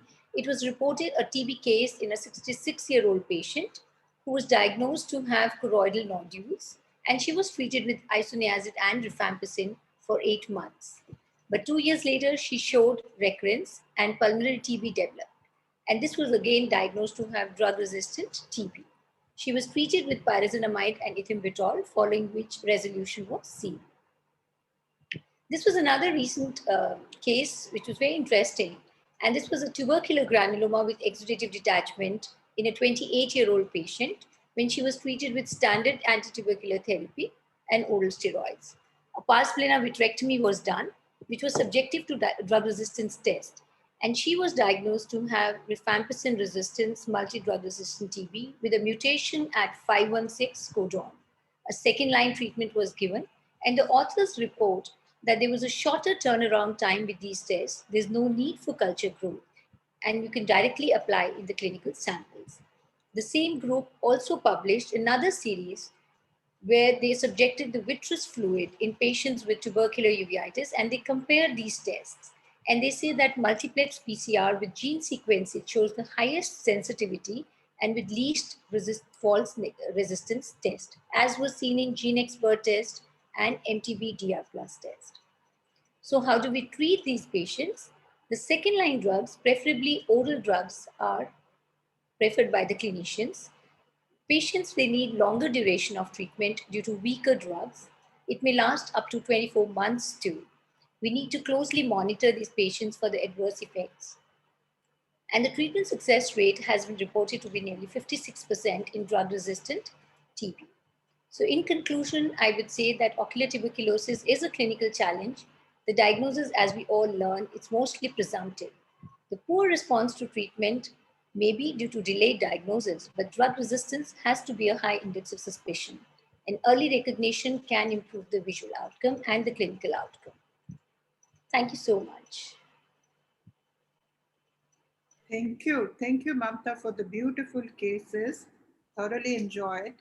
And now we go to the last talk of the session by Dr. Soumya Basu about differentiating pulmonary from extrapulmonary TB.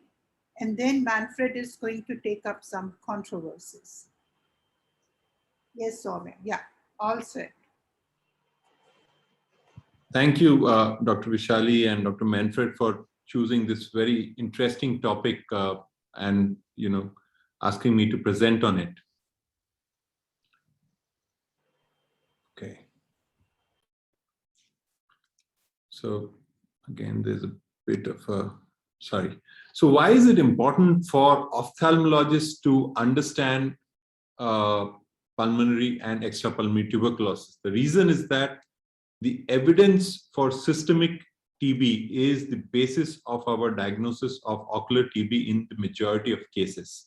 This could be through TB immunoreactivity, such as the TST or IGRA, or through chest radiography. And based on this diagnosis of ocular TB, we initiate our anti-TB therapy. And here we need to convince ourselves as well as the ID or chest medicine colleagues for initiating the anti-TB therapy. This is also important for standardizing the nomenclature of various presentations of ocular tuberculosis. Now, in this presentation, we are going to talk about pulmonary TB first, the standard and the revised narratives, and what is different for extrapulmonary tuberculosis and how do these impact our diagnosis and treatment of ocular TB. Now, the standard narrative of pulmonary TB has been like this. So when there is an infection, there's first an innate immune response, and the infection can be eliminated with that, or it moves on to an acquired immune response, which is when the patient gets a positive TST or IGRA test. With the acquired immune response too, the infection could be eliminated, or it can progress to a latent infection, in which case, by definition, there should not be any symptoms. However, in some cases, the latent infection can then progress on to active tubercular disease, and this is when a multi-drug therapy is required. Now, I'm sorry, the slides seem to be advancing on their own. Sorry about that. So the standard narrative about the pulmonary TB has been that the shift from latent TB to active TB happens through reactivation of the past infection.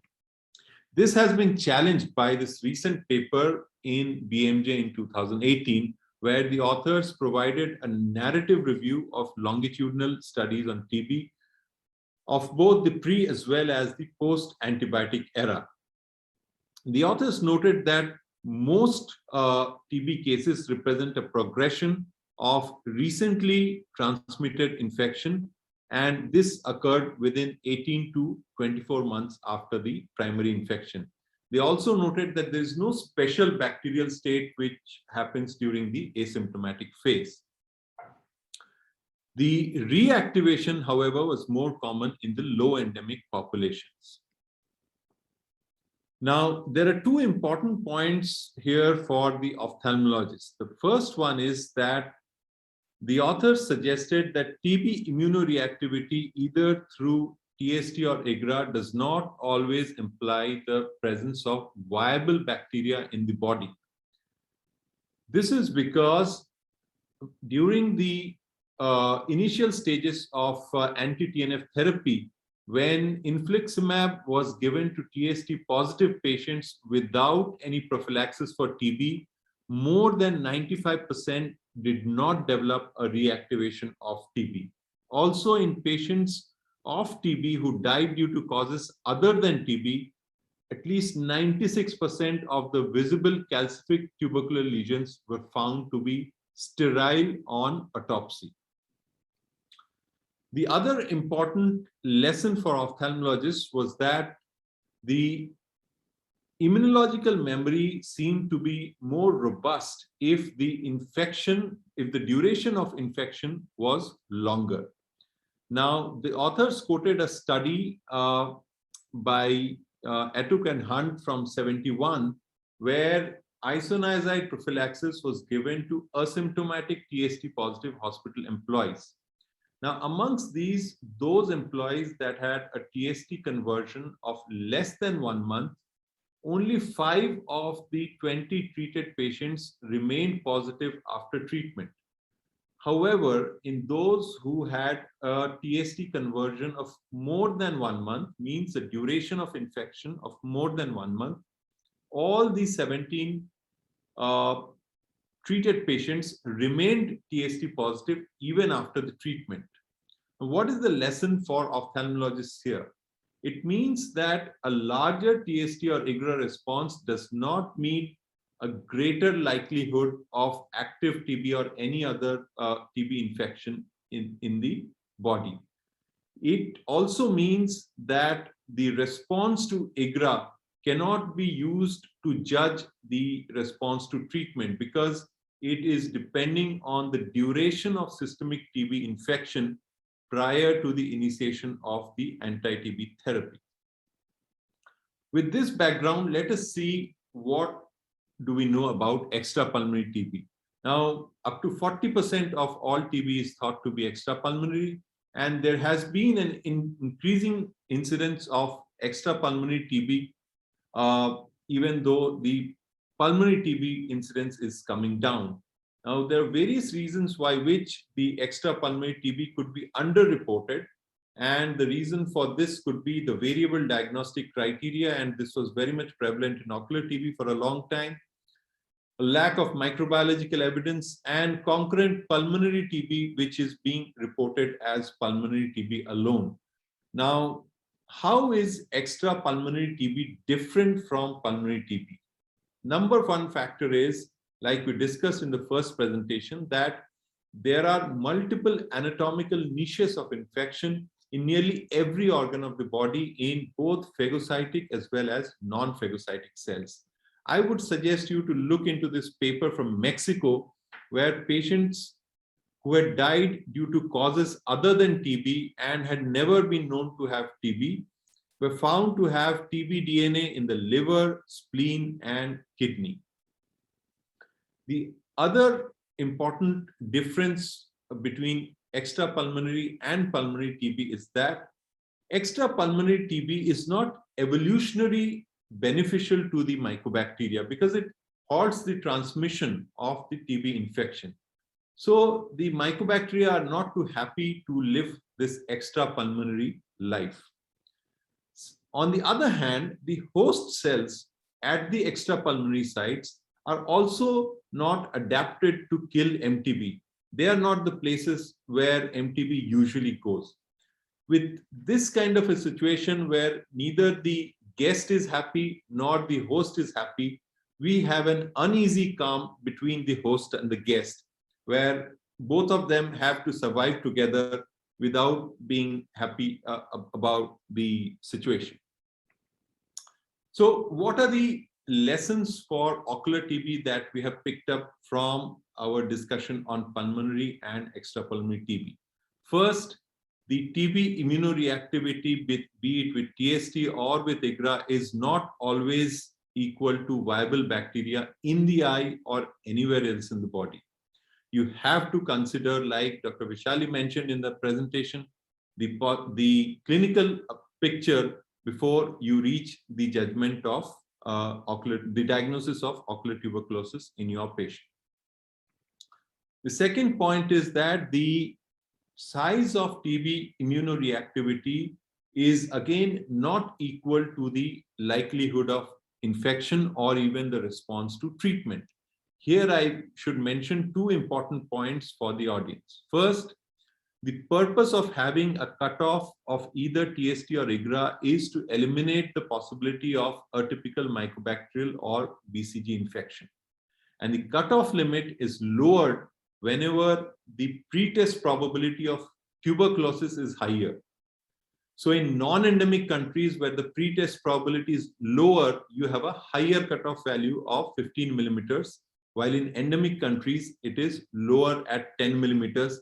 In an immunocompromised host, it will still be lower at 5 millimeters. The thing that we learned from EPTB is that in extrapulmonary TB, the infection could be remote. There may not be a recent history of TB contact. There is a low prevalence of coexisting pulmonary TB in EPTB patients, and the same applies to ocular TB as well. So if you keep looking for ocular TB in patients with active pulmonary TB, you may not find too many cases. And it's high time that we start considering the possibility of dissemination from extrapulmonary sites as well, and bone marrow and lymph nodes are two important extrapulmonary sites, and these need to be investigated appropriately, for example, with the PET scan. Thank you for your attention again, and my acknowledgements to these wonderful people. Thanks again. Thank you. Thank you, Soumya, and over to you, Manfred, for discussion.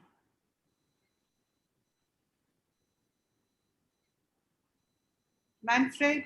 Yeah, I'm here, yes. Well, congratulations to all of you first. This was a very, very impressive webinar. And as mentioned before, let's go into some kind of controversy. And before that, let me mention to all the participants, we mentioned already the role of sarcoid and TB. The next webinar, beginning of September, will be sarcoid, and one of the topics will be similarities between sarcoid and TB. That's the reason why we really did not discuss anything about that important topic in this one. And finally, HIV and TB will be a major point at webinar number 11, which will be begin of November. Controversy. Your presentations were absolutely wonderful. And they bring me to exactly one point, and the few points we can discuss in the controversy are all under this point. We have to contact the pulmonologists because of starting the treatment, probably also to redefine latency, because this doesn't work, yes, latency of pulmonary disease when ocular disease is going on, and probably, well, some other things. Let me ask you first, what do you think a pulmonologist who is still starting the treatment wants to see? If your patient has ocular or at least suggestive ocular TB, what do you have to deliver to show him so that he can treat? Of course, if there is nothing in the lungs, otherwise it's too easy. Can you comment to this? Thank you, Manfred. Maybe I can take it up here. I think that's a very valid point, and all of us are facing the similar equation and a challenge rather when we talk to our pulmonologist. So I think a common language needs to be established, as I have mentioned in my talk, between the pulmonologist and the treating ophthalmologist. What he feels, so what we have done in our settings in Singapore, I can share that example, and probably that can be helpful for others. We have designed a form where we refer our patient to the pulmonologist, and where we have indicated whether we want what we want them to do, and based on our clinical judgment. So based on our clinical judgment, if we strongly feel that this patient is a strong phenotype suggestive of TB, we ask them to start the treatment. But if we think this is a questionable one, we ask them to investigate further. And when do we ask them to kind of start the treatment? Where the clinical phenotype, as Dr. Vishali mentioned, some of the things which we discussed in the COTS group, some of those phenotypes where it strongly suggests that can be started, along with some corroborative test, which is in the form of tuberculin skin test, or in the form of the IGRA test, or in the form of chest X-ray or any other imaging. With that, we make a referral to them. And our pulmonologist at their end, they do a sputum and they rule out actively any kind of active infections in the lung. And based on that, then they further initiate the treatment, but it is mostly guided by us. So that's how we follow it in Singapore. Thank you. So you would say that your pulmonologist follow the suggestions from the COTS meeting? That was very clearly shown from Vishali. What was the ocular experts suggesting when to treat if there is nothing in the lungs? So that's good. Beautiful. Yes, I think with this results from the COTS, we really could approach the pulmonologists worldwide and tell them, listen, this is a situation, this is a need, well, there has nothing been on the lungs. Brings me to the second point. Do we still should do chest X-ray when we see how ineffective it is? Or let me put it to another way. Chest X-ray analyzes the chest and does not exclude at least give some information about the extrapulmonary things. Isn't it a need that we have to ask for more general detection? Any response to that one? I think chest X-ray is practically now an obsolete investigation. Wonderful. And should not be done except for screening reasons in a very large population where you simply cannot do CT scan on everybody else. Whenever Yes. you have no suggestion for TB, it's simply screening, yes? It's only for screening purposes. And I'm more or less moving now towards doing PET scan on all patients. What about CT scan? It's CT a little scan bit is better, but is it really the goal in mind? You miss extrapulmonary things, isn't it? exactly. Therefore, a whole body PET CT is probably the ideal test because you'll pick up inflammation and infection everywhere else in the body, except the brain, of course. So is there any general decision or suggestion from the group, even from COTS, for example, to suggest more PET scan if everything smells for TB, but chest CT is not positive? I think that would be a wonderful addition to support our interest in the way to Manfred, pulmonologist. there are two things. One, we are trying to find out something. The second is the applicability of what we are saying in the larger interest of our patients and our colleagues.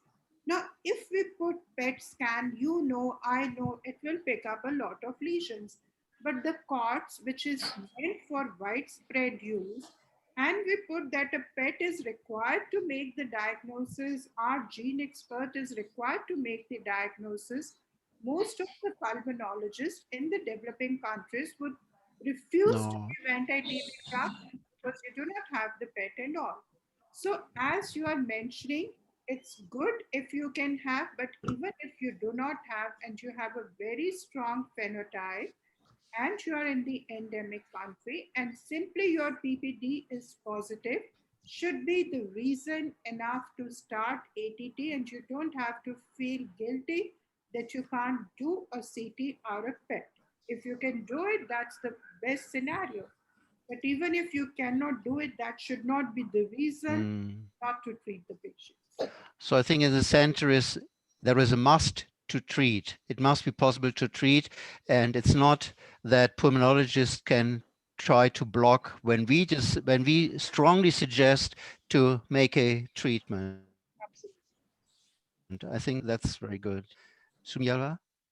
Can I say Sumyava, something? you had, please. Yeah. So I was trying to say that, I'll borrow Dr. Vishali's words here about horses and zebras. So if you have a horse in front of you, you really don't need to chase it with a PET scan, whether you are in a developed or in a developing Absolutely. country. Yeah. Because your goal is to initiate the ATT. And, you go ahead.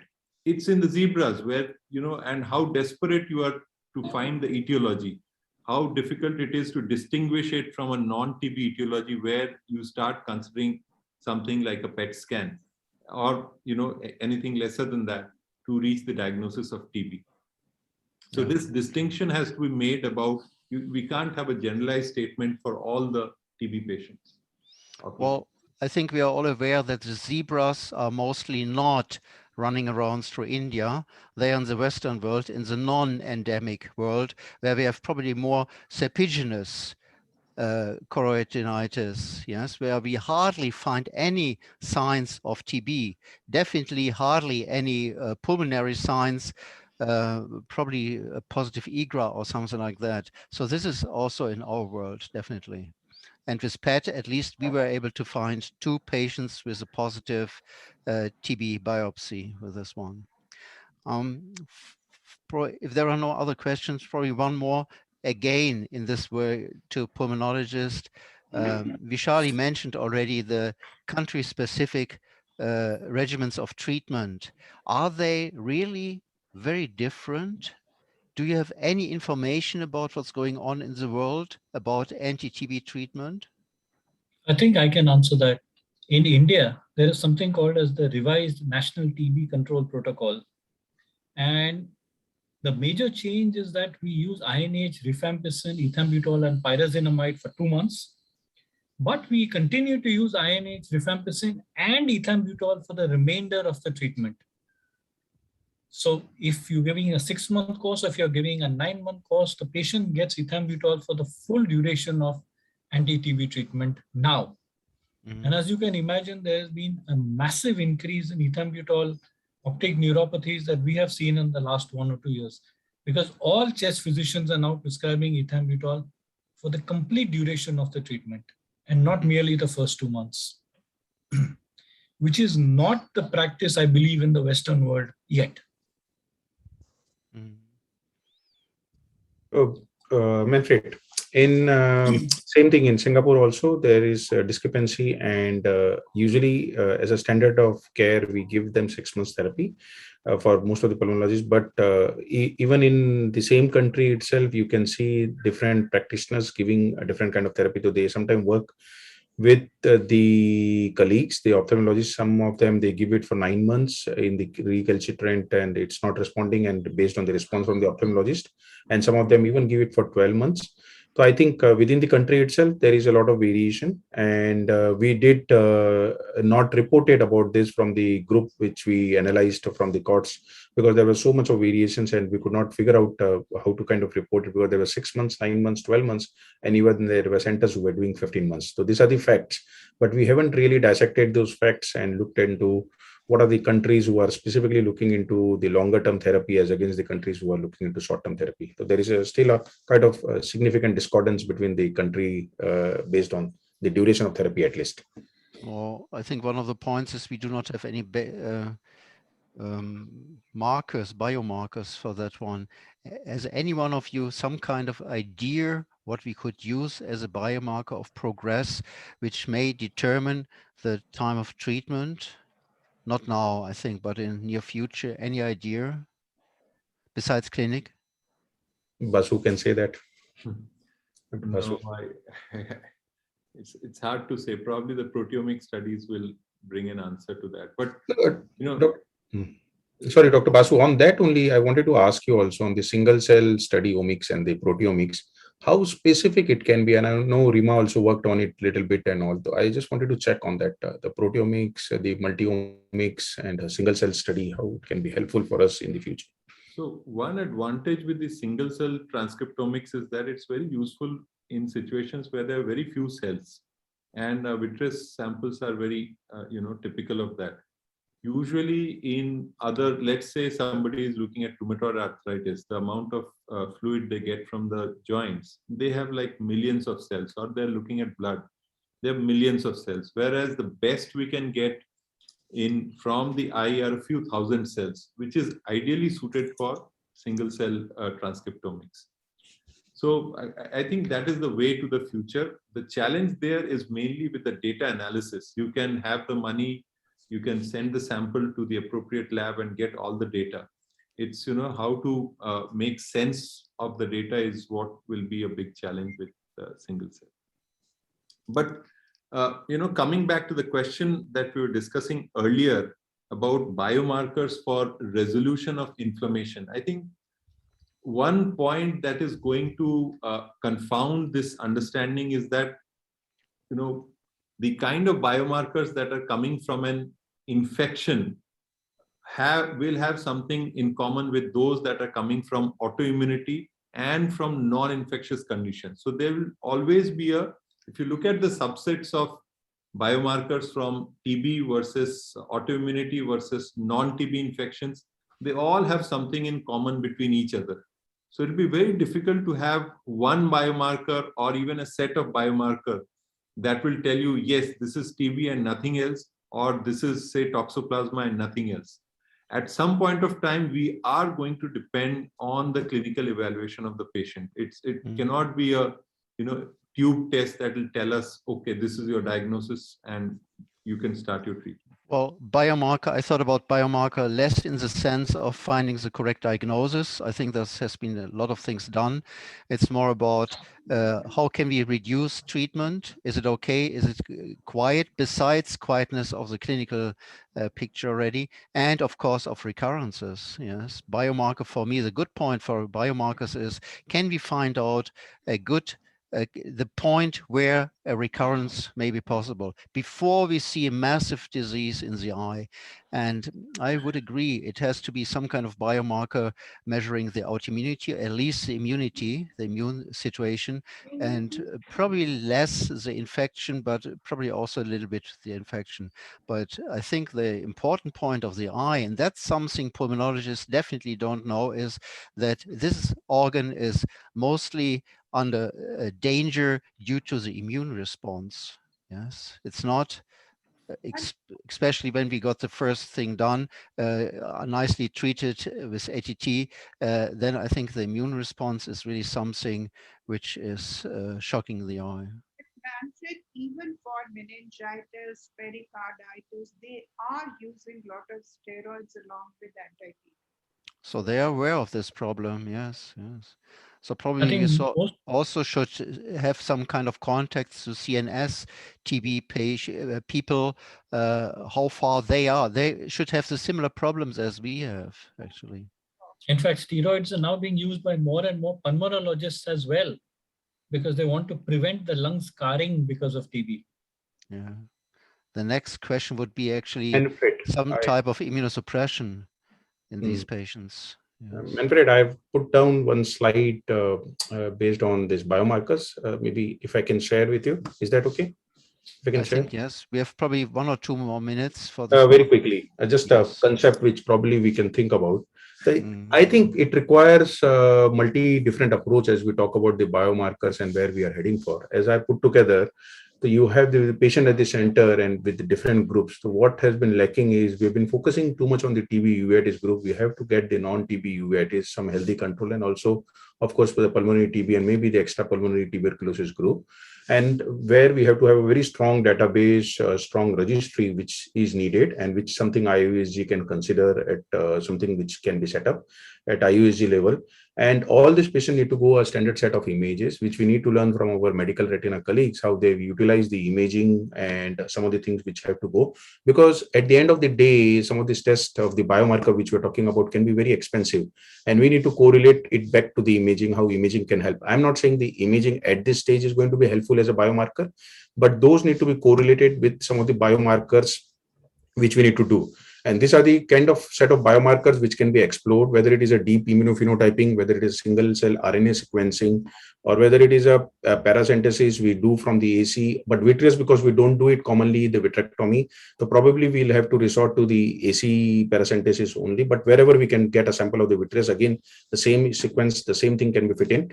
And if we can get a chance to look at the tissue like iris or trabecular meshwork when we take out during the cataract surgery, so those are probably the something which we need to kind of think and put together everything together, so that hopefully we are probably reaching somewhere. But this has to be approached as a group, like what the court state, something like as a group which IUC can consider, and hopefully we can all work together towards achieving this thing.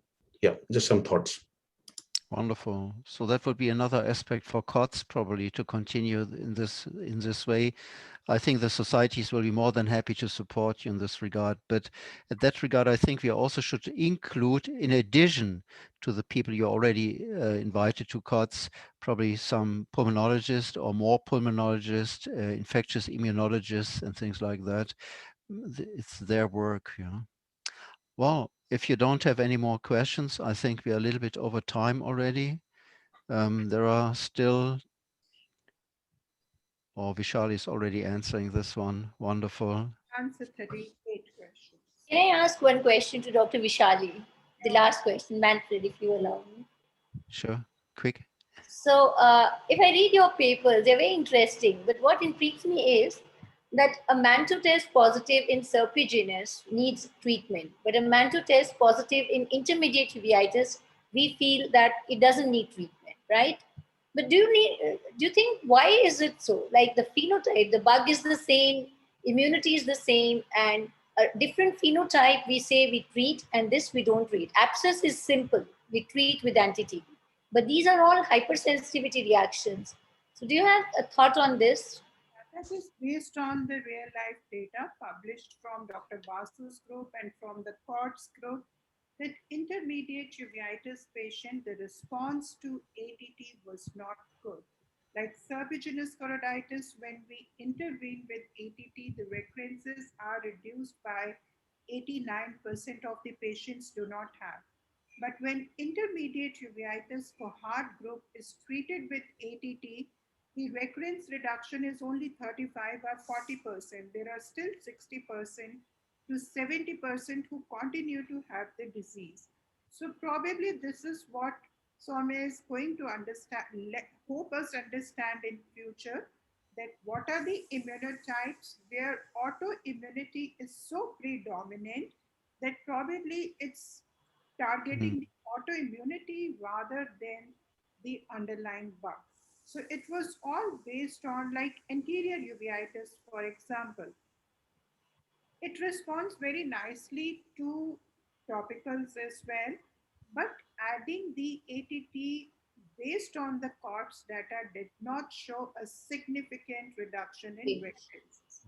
So it was based on the evidence synthesis because Yeah, not exactly. experts were given the evidence levels before they decided. So it was expert plus the evidence. So some of those phenotypes lost on the evidence of existence. Okay. Thanks. Well, my personal belief is that for serpiginous, you probably have autoimmune T cells, something like that, which less than antibodies. But it's difficult to get closer to these autoimmune T cells we will see in the future.